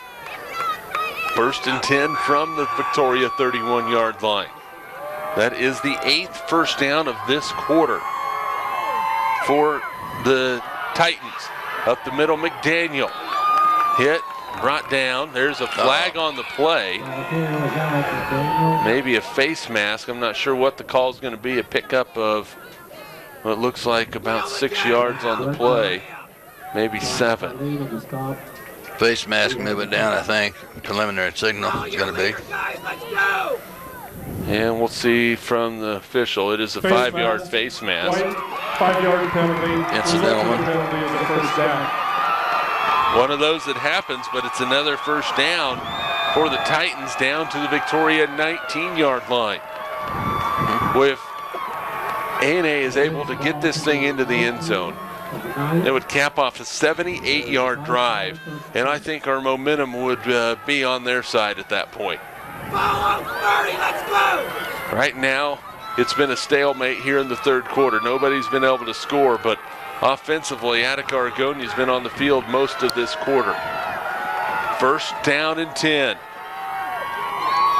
McDaniel throwing, hit, gets it away for Norris, incomplete. Weber on the coverage for Victoria. McDaniel really didn't have a chance to set up as he had all kinds of heat coming after him. He had a really sad pass, just a little too quick for his own comfort.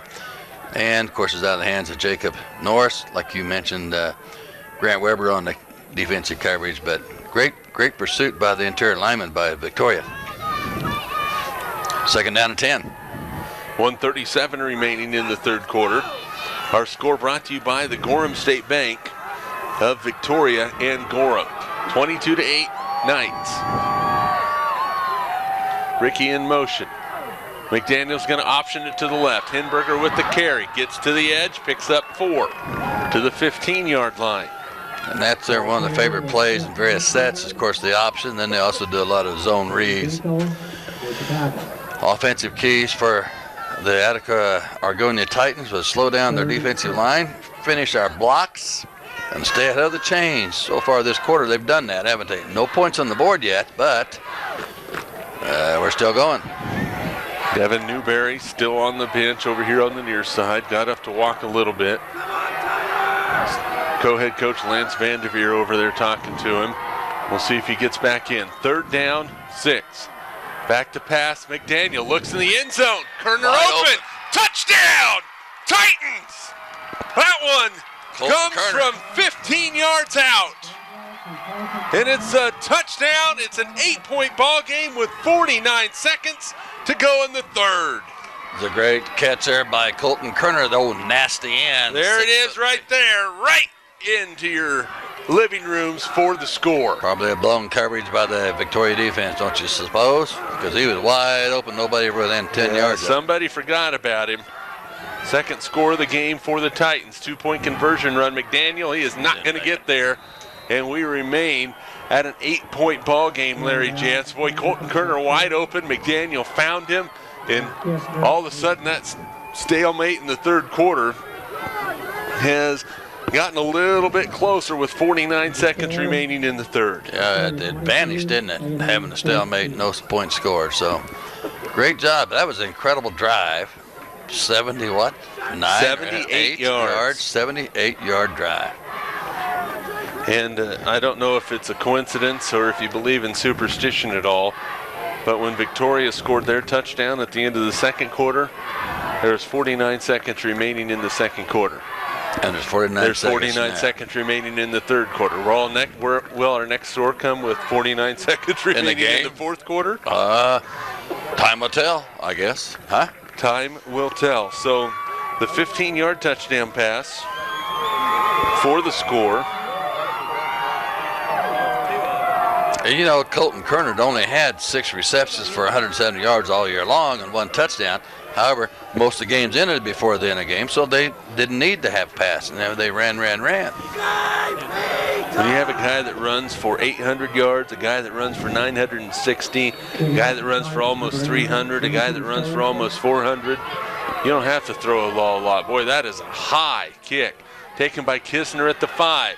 Has himself a block, comes up the seam, still on his feet, stumbles forward across the 30 to the 31-yard line.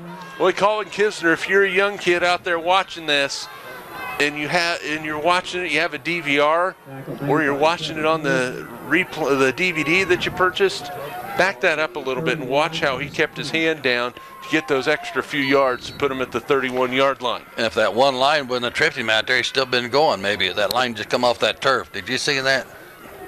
That Colin Kerner, I mean, it really wasn't it? 1st down and 10, Victoria. A little bit of pressure now on the Knights. There's a give right side to Kisner. He's stacked up. Nowhere to go. No gain on the play. The defensive line for A&A holding strong. 2nd down and 10. That's that never say die attitude by the Attica-Argonia Titans. That score and touchdown, being down 8 points now, has really fired them up. Playing with a little bit more adrenaline. Victoria, if they don't want to, doesn't have to run another play here in this quarter, but they'll go ahead. Clock at 7. Dinkles back to pass. Looks, lofts one out there for Corley. He has it inside the 30 down to the 26-yard line. 24 yards and a 1st down. He's perfectly passed. I mean, a great pass, great read by Brady Dinkle. Give him all the credit because the ball had to be thrown just perfectly and right to his outside hand where only Corley could catch the pass, nobody else, and that's what happened. 23 yards on the reception. Down to the 26-yard line, they'll run it, and that is the end of the 3rd quarter. We go to the 4th quarter. Victoria 22. Attica-Argonia 14. We're back after this on Smoky Hills Public Television. Presentation of the 8-man Division II State Football Championship is brought to you in part by an underwriting grant from Robin Oil for gas, tires, oil changes, brake jobs, and minor car repair. Auto glass repair and replacement, and auto detail. Robin Oil, Victoria. M&D Excavating Incorporated. United Ag. From Nextech, providing the region with clear quality phone service, fast reliable internet, advanced TV service, and business technology solutions. Nextech proudly supports public broadcasting and all ventures dedicated to improving Kansas communities. Robin Insurance, Incorporated of Victoria. Dodge City Community College. American Lodge and Suites in Heston. offering a welcoming lobby with fireplace, 42 rooms including jacuzzi suites, indoor pool and spa, continental breakfast, and meeting room. American Lodge and Suites in Heston. Welcome to the end of the day. Trantham Trash. Weber Body Shop. Deer collisions, insurance claims, glass replacement, all your auto body needs, big or small, at Weber Body Shop, Victoria. Knights football, a tradition. New Age Industrial, Norton. 22-14 the scores. We go to the fourth quarter. First down and 10 for Victoria at the Attica-Argonia 26-yard line, following the 23-yard hookup between Brady Dinkle and Taylor Corley. Grant Weber split to the far side. Corley to the near side. Kisner in the slot. Gives a signal to his senior quarterback. Back to pass. Throw out in the flat. Catch is made by Weber. Leans forward. He's going to pick up 7 on first down. Hogger Smith was out there trying to get a block and spring him loose for a little bit more yards, but quick throw by Brady Dinkle to one of his favorite receivers, Grant Weber. 15 receptions, 228 yards, and 9 touchdowns coming into this ballgame today for the 176-pound senior. We'll call it a pickup of 6. It's second down and 4. Kisner the lone back. Dinkle's going to keep it. Goes to the left. He's down the sideline inside the 5. Touchdown, Victoria.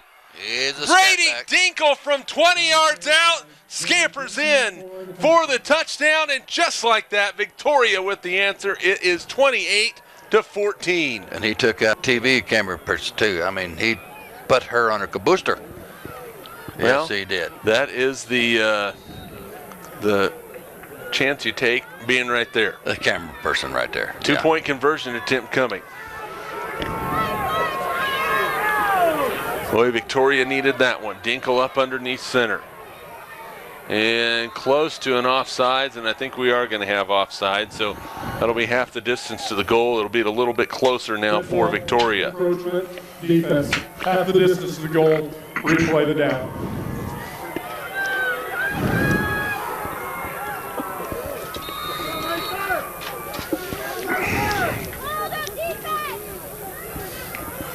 Go hard!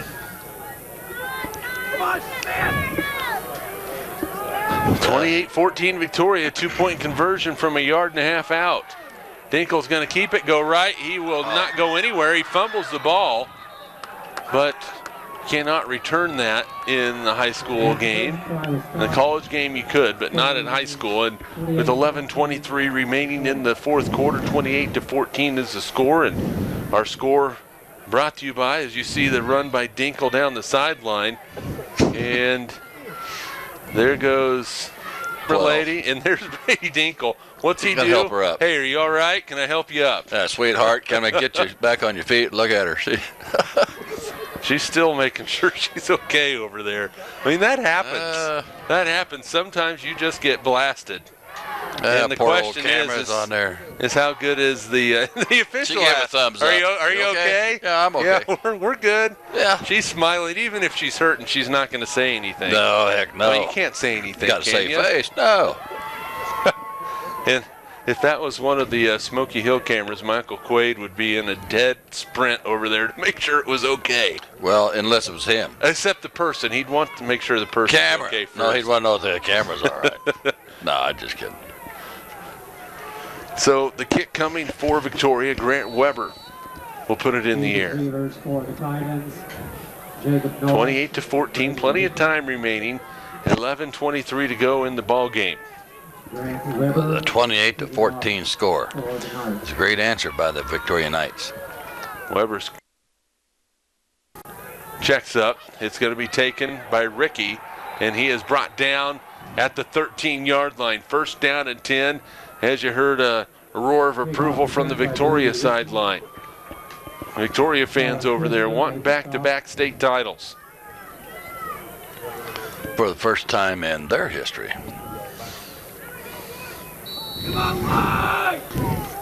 The team this morning got up, went to church at 7:15, went to the Total Convenience Store for biscuits and gravy, then hit the road for Newton. Sure. First down and 10 from the 13 for the Titans. McDaniel to throw. Has time. Pump fakes. Has a man out there just a little bit too long. Good coverage. Step for step was Brady Dinkle with Jacob Norris. It is second down. This is Doug Oberle's, 95 to 20 is his overall record. The greatest thrill is working with these great kids. 7 state appearance, have been state champs 6 other times, sometimes in 11-man. We're back in the 80s. And then, of course, more recently, 8-man schedule. But here we go. Second down and 10. McDaniel's going to run it. There's a flag on the play. McDaniel with some running room out to the 29-yard line, but the flag all the way back in the backfield. And I think the Victoria Knights saw that flag go up in the air about 20, 30 yards in the air, and they kind of stopped, let off a little bit. It's a legal shift against the Titans. That'll be a 5-yard penalty. So don't you suspect that the Knights kind of slacked off a little bit when they saw that flag go up in the air? Well, with the timing of it, but illegal motion on the offense, 5-yard penalty. I'll guarantee it'll tick off Coach Oberle. But still, I think that it's only natural deal. When you see the yellow flag go up, you kind of, okay, we got a penalty. It's no play. Unless you hear the whistle. If you don't hear the whistle, I know you should keep playing. You got to play. Should. Oberle would get their attention on that one, probably. Yeah. Second down and 15. But the Titans have it. They need a score. Down by 14. McDaniel throws it out in the flat. Norris can't bring it in, nearly intercepted. Almost intercepted over there. Brady Dinkle put on the brakes and tried to reach back and pull it in, but could not do it. It brings up 3rd and 15. He probably should have went down to John Weber's muffler and body shop and had those brakes tuned up a little bit. Maybe could have got them stopped a little bit, you think? Huh? Well, I don't think it was the brakes. He was stopping plenty of time. He needed some tires with some good tread. Good tread. Oh. 3rd down and 15. I bet you Weber could fix him up on them, too. I bet you could, yeah. too. 11:04 to play. A really big play for the Titans. They need 15 yards at least here. McDaniel to throw. Has time. Rolls to his right. In some trouble now. Throws it up. It's tipped incomplete. Out of bounds. Kistner on the coverage. Pass was intended for Norris. Brings up 4th down and 15. If you're the Titans, you have to punt. I think you have to punt this football away here. There is a flag. Let's see what the call is. Personal foul. White, blow to the head. Blow to the head against Victoria. So that's a 15-yard penalty and a 1st down. So they get the penalty. I guess you don't have to worry about going for it. 1st down and 10 Titans. Out to the 23.5-yard line. 10:57 to play. Troy Francis had himself a pretty good game at center. The 6'2", 310-pound senior. 1st down and 10. McDaniel going to run it up the middle. He's met by a host of Knights, but not before he picks up 5 more yards. Does a great job up front there by his younger brother, Mason McDaniel, leading the way as a guard, 5'10", 200-pound freshman. Also, like you mentioned, Troy Francis, a 310-pound, 6'2" senior. And the other guard is Tyler Deviney, 5'9", 155-pound senior. Give Alec McDaniel the breathing room for about a 5-yard gain. 2nd down and a long 5 for the Titans. McDaniel again goes left, looking for some room, has a 1st down. And then some. Nearly escapes through. Brungart brings him down. Pickup of 10 yards and a 1st down. Guarantee you that Alec McDaniel is one tough little cookie, isn't he? That kid, as you see the anxious crowd over here on the near side, Attica-Argonia looking for something to cheer about. Their team nearing midfield. The lights are out here in Newton. They're on. They're not out. They're bright and strong. 1st down and 10. There's a give right up the middle. Hinberger with some running room. He has himself a pickup of 8 yards on the play. It's 2nd down and 2. They're controlling that line of scrimmage right now and blowing through and making some big holes for their backs right now. So maybe the length of the time is starting to wear a little bit on the Knights. 2nd down and 2. The nose of the ball rests just outside the 34-yard line. Titans looking for an answer. Throw out in the flat. Catch is made by Norris. He goes nowhere. There's a flag on the play. I think they're going to get a hold on him, trying to keep old Colin Kistner off of it. I think they got a hold or a block in the back. McAlonen out there on the tackle. Corley was out there as well.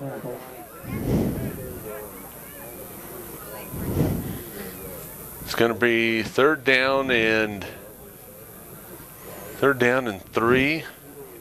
Or 2nd down and 13. That's a great defensive move in there by Colin Kistner, the 150-pound senior. Block in the back. Yep. Offense.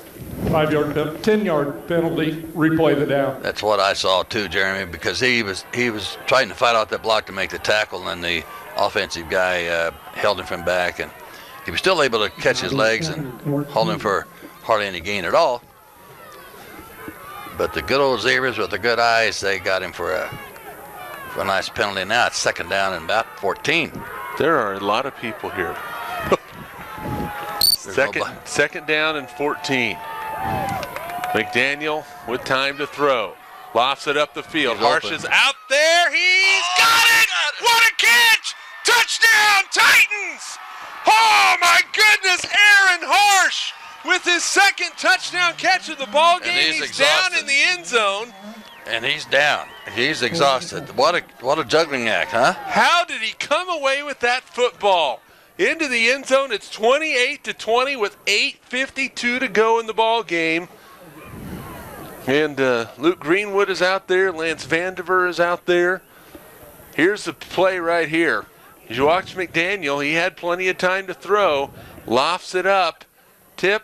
Yeah, there we go. Yeah.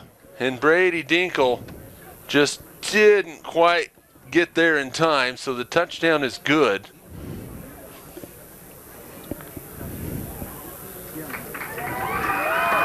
And Harsh is up, his 2nd touchdown catch of the ball game. That was a great deal by 6'3". He needed every bit of it, didn't he? 6'3", 195-pound senior. Had 5 receptions, 180 yards for the year, 3 touchdowns. Count another one. That's 4 and 5 today, right? 2 touchdowns today. So he's got 5 touchdowns on the year so far. 2 of them coming today. Now the all-important 2-point extra conversion. It's an 8-point game right now. Victoria has been in front the whole way. They have never trailed in this ball game. Norris checks out. Ricky in. They play it right in the middle of the field from the 3-yard line. The teams can choose middle, right hash, or left hash, correct? That's right. And they choose to play it from the middle. Play clock down to 13.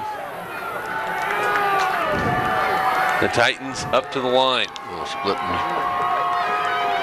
McDaniel's going to option it left. There's the pitch. They're not going to make it. There's a flag on the play. What was that?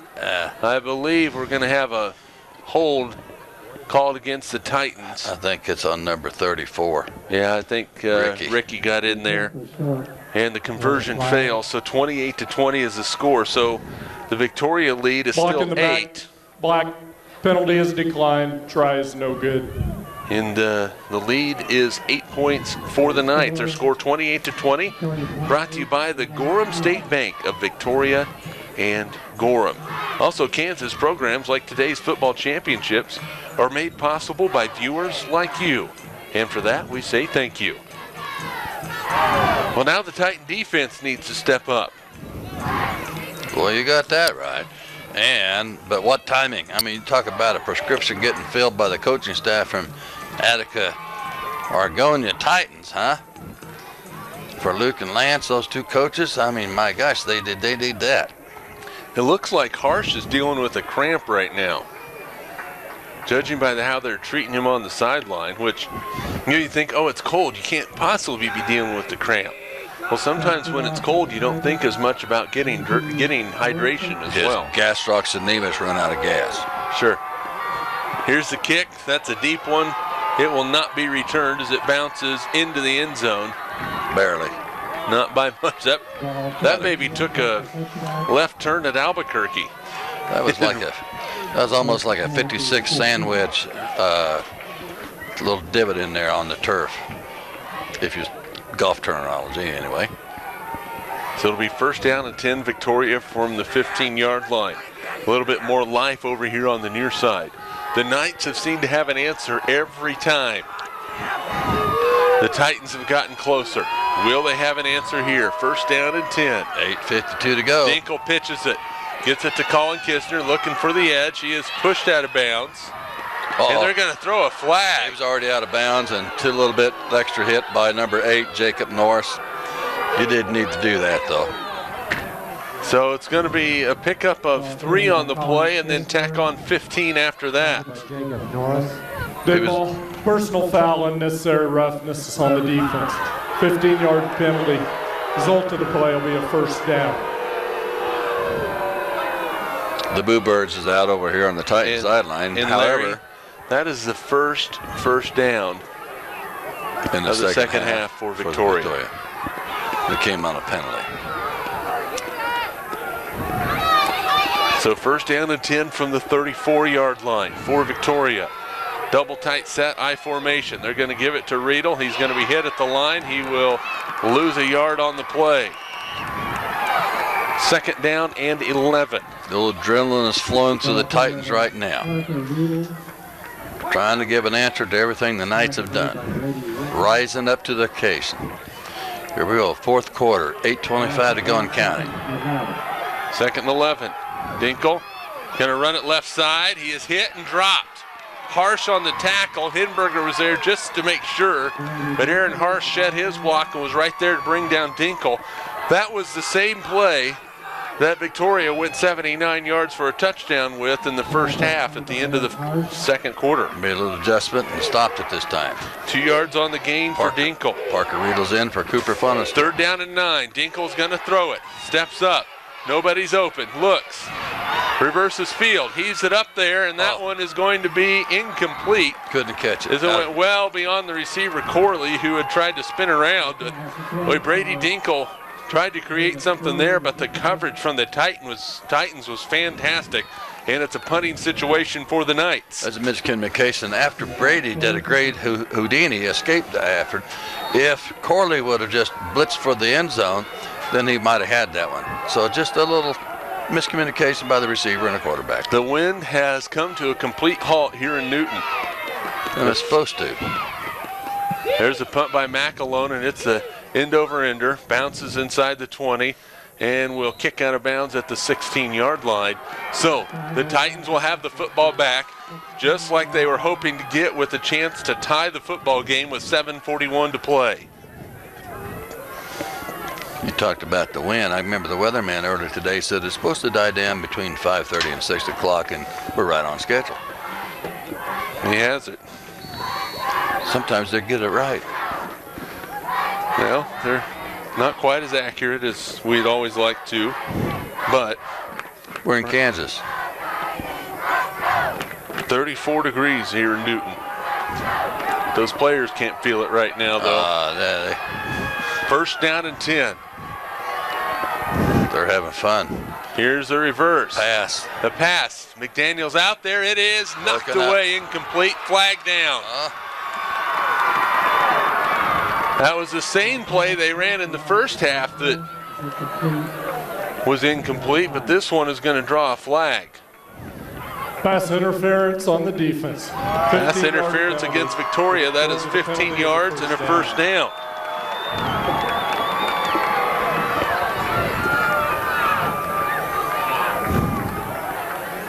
Must have hit him just a split second before the ball got there. Pretty tough from our angle. Yep. But the officials had a much better look down there than we did. Yes, they did. So, with the ball, they move it out across the 30 to the 31, first down and 10. 7:35 remaining. So, again, plenty of time. Who's going to make the play? Is it going to be the Titan offense or the Knight defense? The ball is fumbled. McDaniel picks it up, sees a little bit of a gap, gets hit and is dropped. One thing you see with these Victoria ball players, when they go in to make a tackle, was Carlene on the tackle, they get low and they get their head across most of the time, and they wrap up. Pretty fundamentally sound, and they need to wrap up. I mean, you're looking at Bryant Carlene's #1 tackler for the year, and Eric McLellan is #2, and Wheaton Hawker Smith's #3, and Grant Weber. They all have 50 or more, 50 to 70-some tackles. 2nd and 5. There's that reverse. They're looking to throw it somewhere else this time. It's up the field. That's going to be pass interference. Dinkle was early. The intended receiver was Hinberger, but that throw was on target. But Dinkle, no complaints from the Victoria squad there. That's going to be 15 yards and a first down. Pass interference on the defense. Result of the play is a first down. So the second pass interference penalty called against the Knights. In this drive, yeah. And the ball has moved from the 16 down to the Victoria 29. 6:50 remaining. Boy, there's a lot of energy in this stadium right now. There's a give up the middle. And a short pickup on the play for Hinberger. He gets almost 4, actually. He got more than I thought he did. Call it 4 yards, 2nd down and 6. Pretty tough little runner, 5'9", 165-pound junior. Oh, Seth Hinberger plays wing back, starting wing back mostly. He's playing tailback because of the injury. There is McDaniel. He's close to a first down. He picks up 7. He does have the first down. They will move the chains.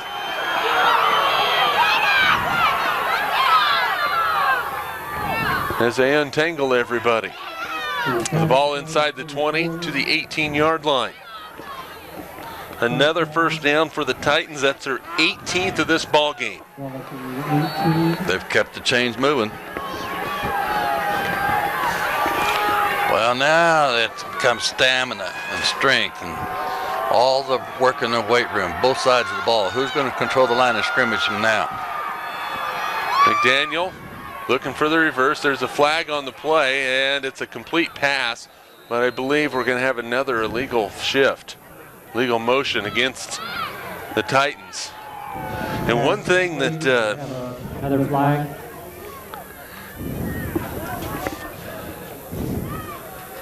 Well, here's Quentin Flanagan with the call.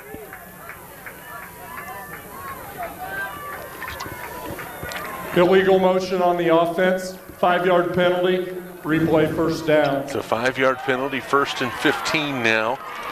5:56 to go. Both teams with a full complement of timeouts. We got 1st 15.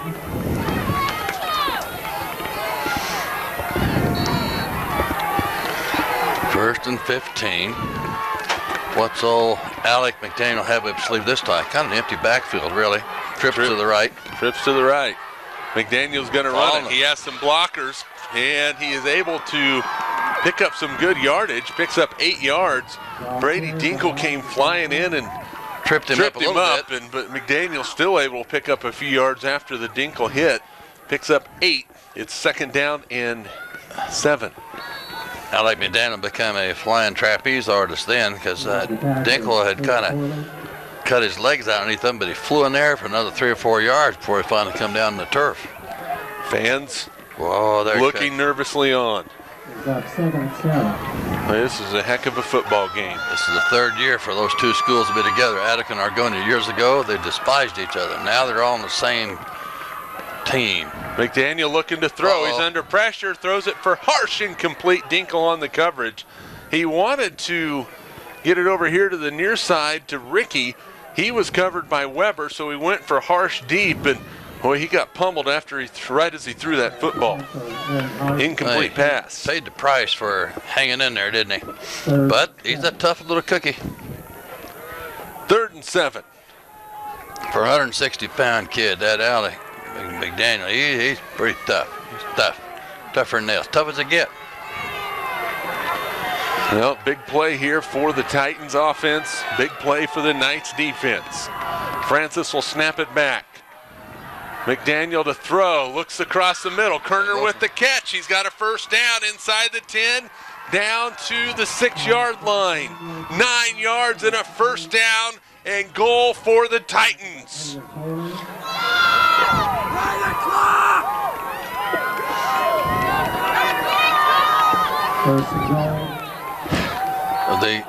They stopped the clock only. Some of them wanted the clock to move or stop the clock, but they had to stop it just to move the chains. Now it goes back again. 4:35 and counting. Well, it's only 6 yards, but it's a rather important 6 yards. Yes, it is. They have ran this trips formation predominantly here in the fourth quarter. They're looking for a reverse. They give a reverse. Not much happening. Victoria was not fooled. Mr. Kistner was there. Lane.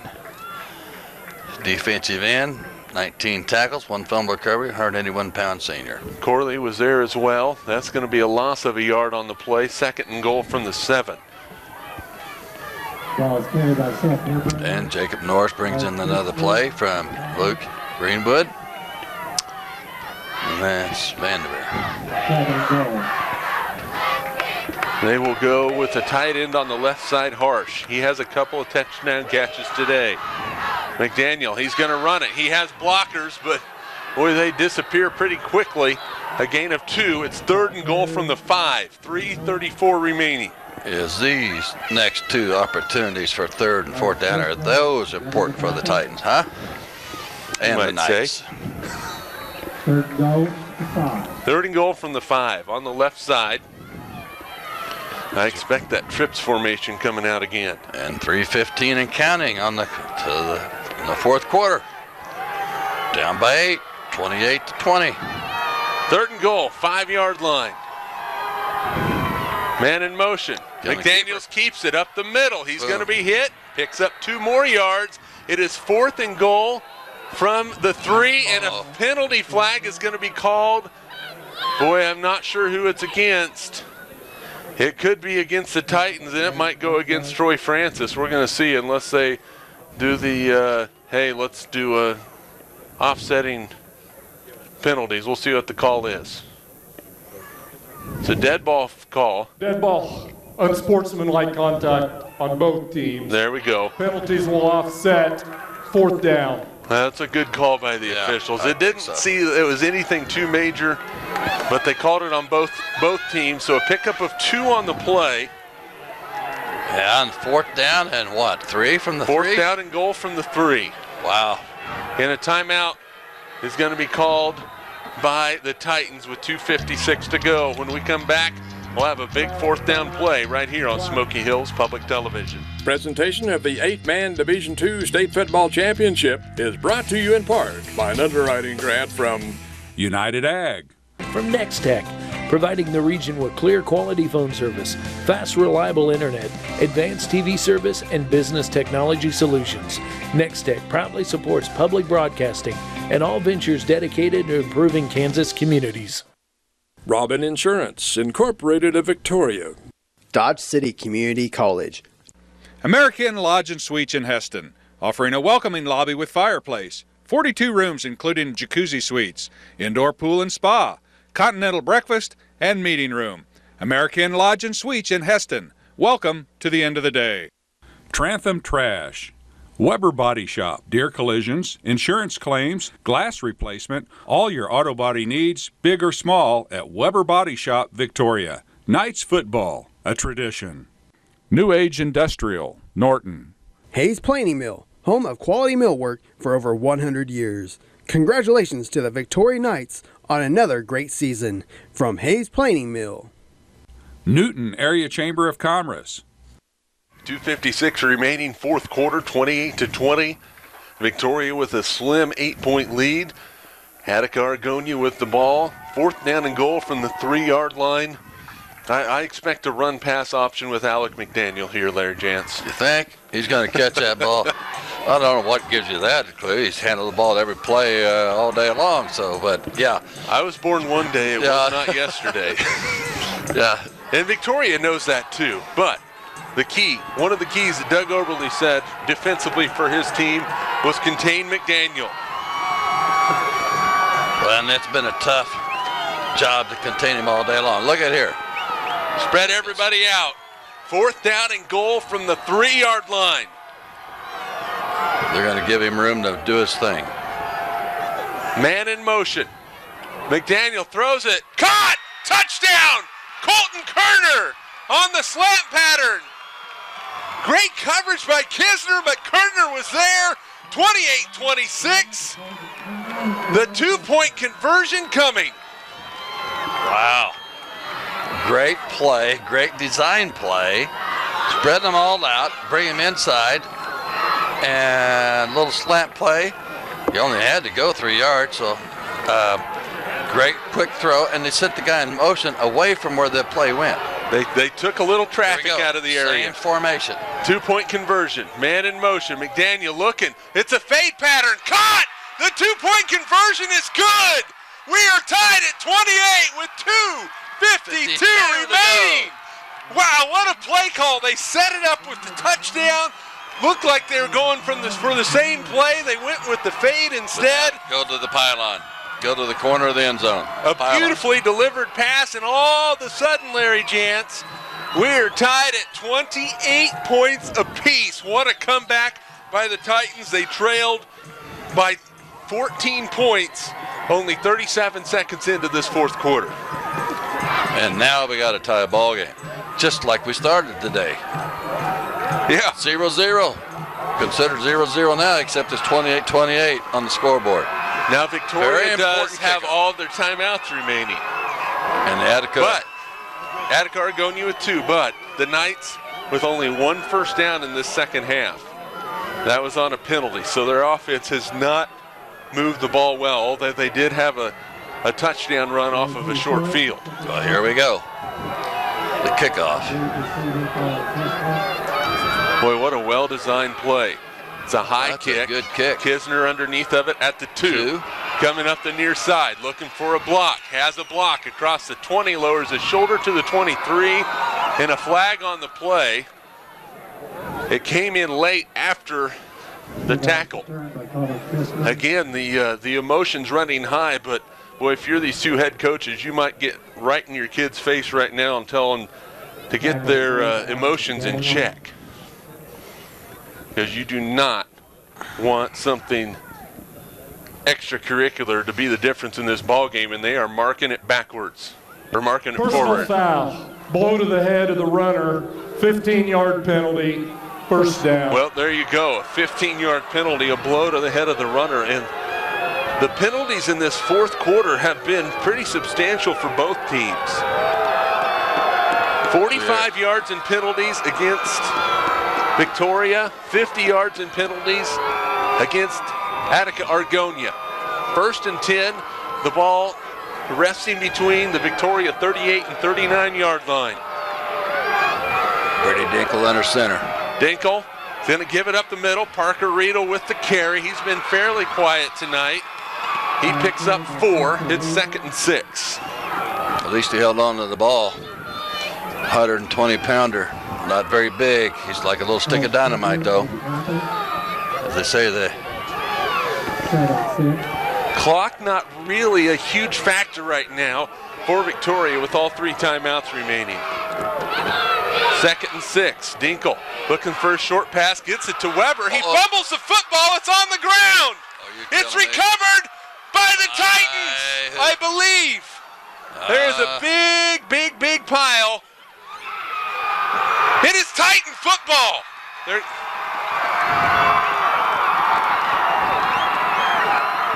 They have it at the 36-yard line. The near side is going nuts right now. Boy, I wondered for a moment if Weber had it long enough before he got popped, whether it would be an incomplete pass, but now the Victoria defense has to step up and make a play. Boy, if you're a defender right now for Victoria, this is what you want. I mean, you want a chance to keep this game for yourself. If you're the Attica-Argonia Titans, offensively, They've done this without the services of Devin Newberry for all of this fourth quarter. McDaniel to throw. Goes right. He's hit. He's dropped. He loses 6 yards back to the 30. As Owen McLonan. He got him this time. Lost some good yards on that one, didn't they, Jeremy? 6 yards. Second down and 16. 1:50 remaining. Victoria still with all 3 timeouts. The Titans with 2. If you're the Titans, do you play conservative right here and play for overtime? This is gut check call right here by your defensive lineman and your offensive lineman both ways. Second and 16. McDaniel pitch off. Gives it on a reverse. Norris looking, still looking. Steps up. He's going to be hit and dropped. Kistner on the, Carlene on the tackle to the 35-yard line. Clock continues to run. A pickup of 4 on the play. It's third and 11. He's trying to alternate some plays. Players in there to try to keep them halfway fresh as they can. And you got old Lane Kistner back in there again. Boy, this Titan crowd over here on the near side is in a frenzy.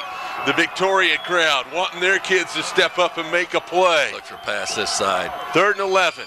McDaniel with time. Yeah. Looks, throws it down the field. It is incomplete, out of bounds. Fourth down and 11 with 43 seconds to go. A punting situation now for the Titans. Bring out the 4th and 11. Now, if you're Victoria, do you take the chance here to come after this and risk a possible roughing the kicker? No, I wouldn't.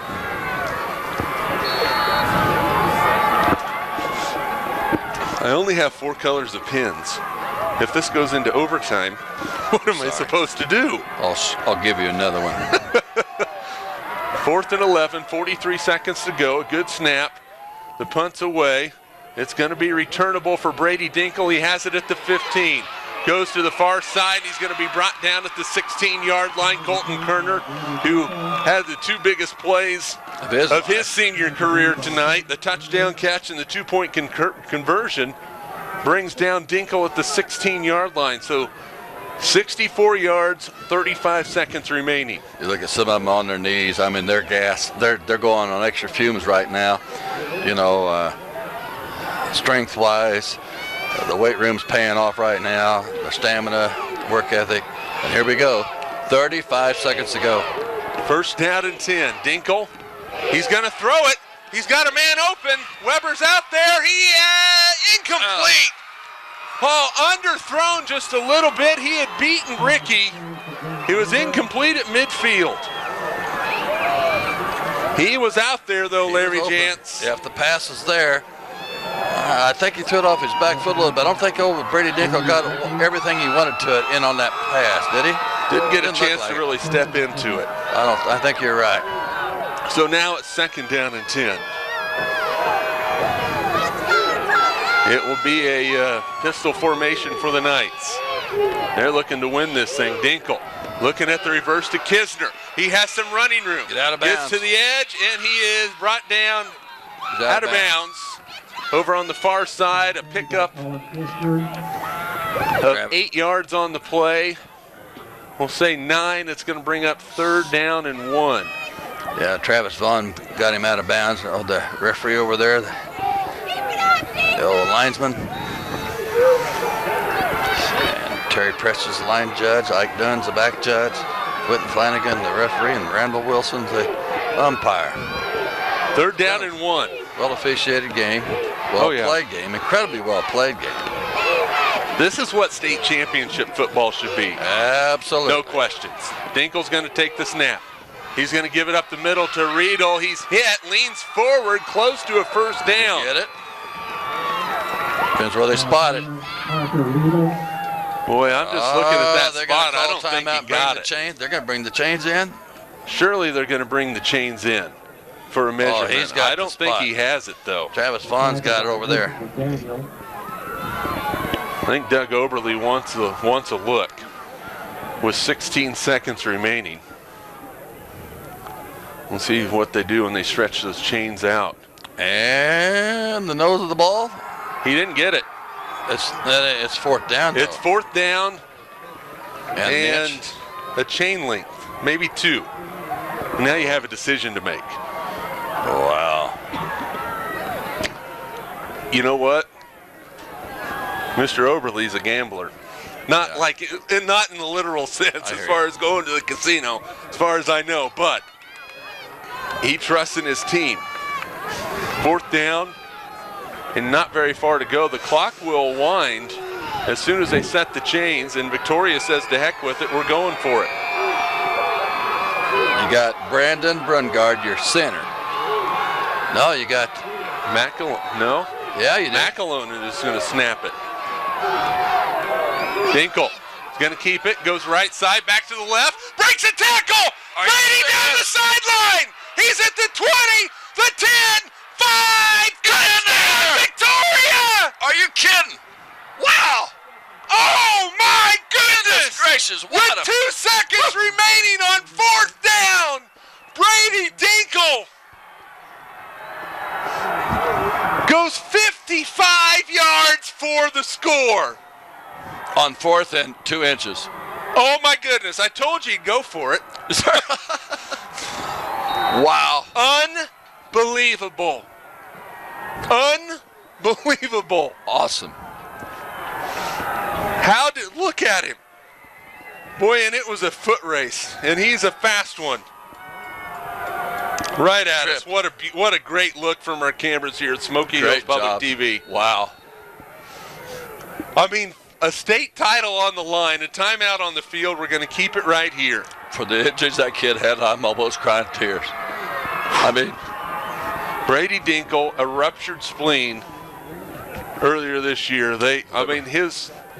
Not only were they thinking he wasn't going to play anymore, they didn't know whether he was going to be alive. For him to come back, for him to make a play like that, for Joe Dortland to come in and do the things that he did. Absolutely. Wow. And that is absolutely stunning. Now, mind you, there are still 2 seconds remaining on the clock in this ball game. So, a 2-point conversion coming here for the Knights. Could be very important. Could be. Absolutely. They're going to try to kick one? No. Well, it looked like I was getting ready. I'm just kidding. Dinkle's going to option it. He says, no, I'm going to keep it. You're going to have to bring me down. He leans over. He's in for the 2-point conversion. Brady Dinkle scores the 55-yard touchdown run, and then just wills himself into the end zone on that 2-point conversion. The Knight fans are absolutely going bananas over there on the far side. They might be in a little bit of shock right now. And it might be due to the weather, because they're frigid cold over there right now.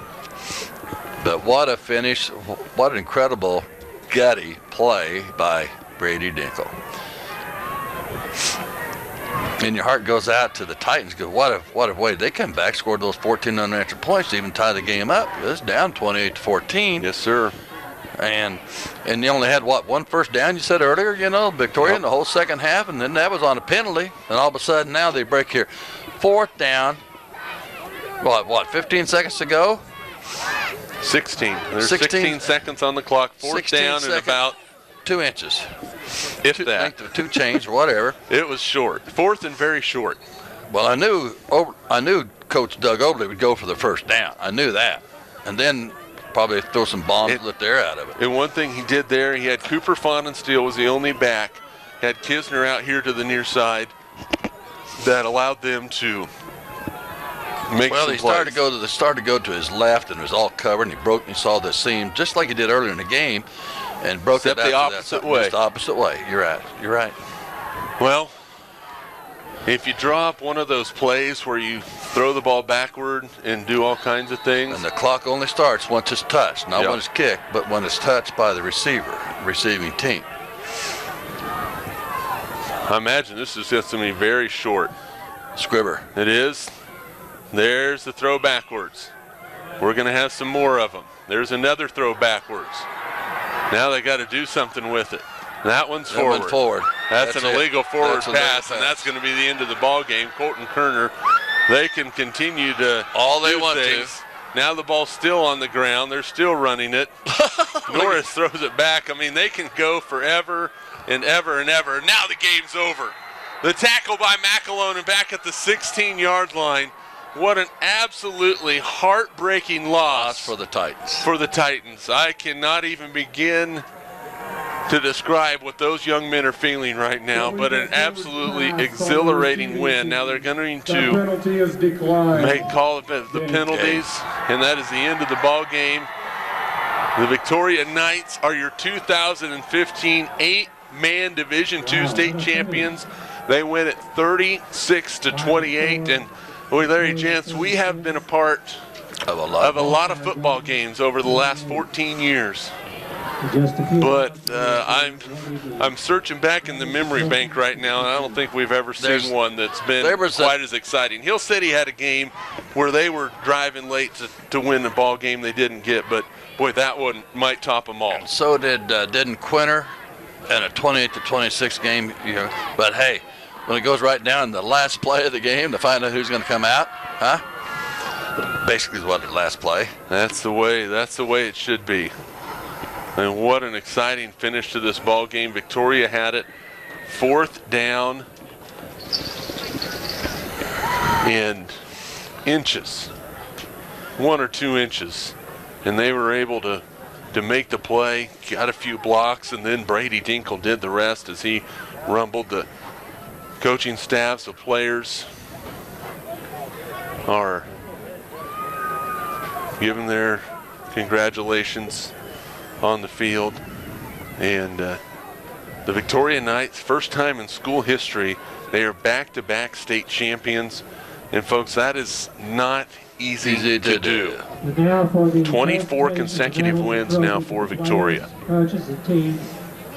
So they lost the first game of the year last year to Central Plains, but they have not lost since that point. And there's Michael Quaid out there catching the camera.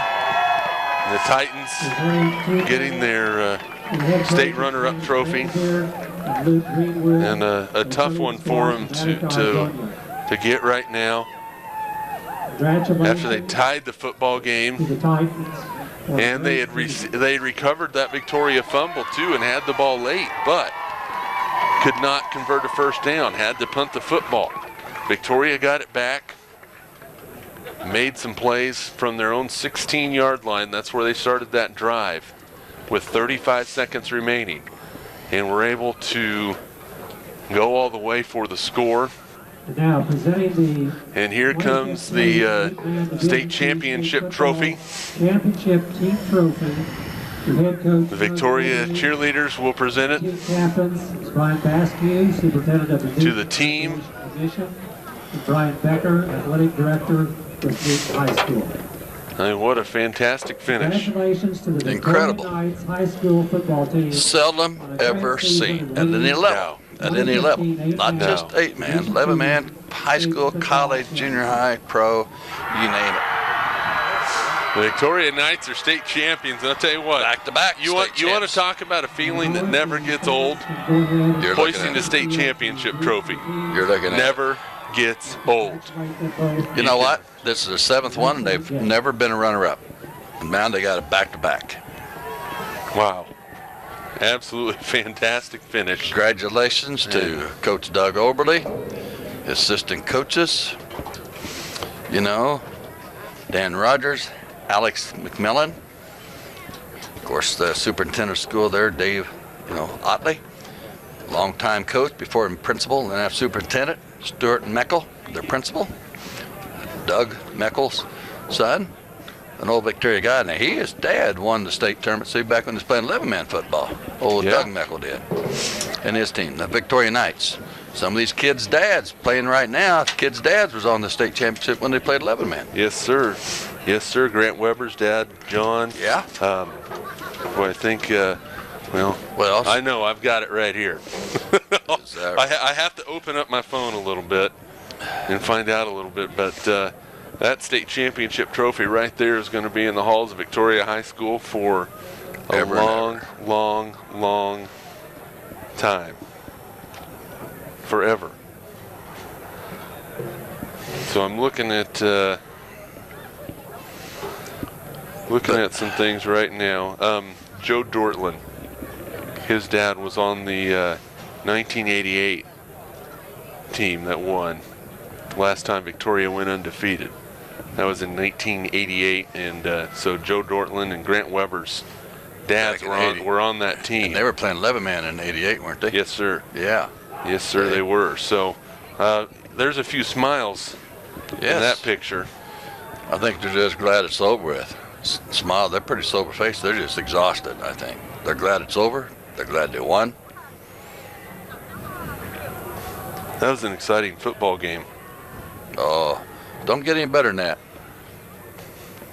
Well, if you are Attica-Argonia, man, last year was a bitter loss. Losing, but this one is probably going to sting a little bit more if I was a betting man. But I guarantee you, though, Jeremy, they have nothing to hang their heads on. I mean, it's an incredible job. How to come back and have the perseverance, work in the weight room, get bigger, faster, stronger. The transfer of Jacob Norris helped them a bunch. Also, Alec McDaniel's freshman brother in the line, but they really got stronger. They played a lot better defense this year than what they've done a year ago at this time. And Victoria stretching out. They do that all the time. Hey, we won a state title, but fellas, you still got to keep that body healthy, because guess what? You got basketball practice starting. Oh, really? Can we take a few minutes and just cherish this moment here? Well, you can, but you still got basketball practice starting, so. Yeah. But, so, the Knights win it. They finish their season at 12-0, the first undefeated season in school history, and they are state champions in 2015. Their 7th state championship in football for the Victoria Knights, back-to-back state champions 2014 and 2015. Special thanks to everybody who made our broadcast possible today, everybody at Smoky Hills Public Television, Michael Quaid, Les Kinderconnect, Terry Cutler, the entire staff, doing a fantastic job in the truck, on the sidelines, running cameras, doing everything to make sure that we can bring you the sights and sounds of high school football, which is a beautiful sight and a beautiful sound. We're thankful for that. We're thankful for the sponsors who underwrite this programming to make these broadcasts possible. And to color analyst Larry Jantz, we've been doing this now 14 years. And just doesn't get old. Didn't get any better than this last one. How sweet it is. Yes, sir. Yes, sir. A sweet. Congratulations, Coach Doug Oberly and the whole Victoria Knights, as well as the Attica-Argonia Titan. Their third year together at both schools. Years ago, they used to despise each other, Attica and Argonia. And so it's incredible. A win for the Knights. They are 2015 state champs from Fisher Field in Newton. This is Jeremy McGuire saying so long and happy Thanksgiving.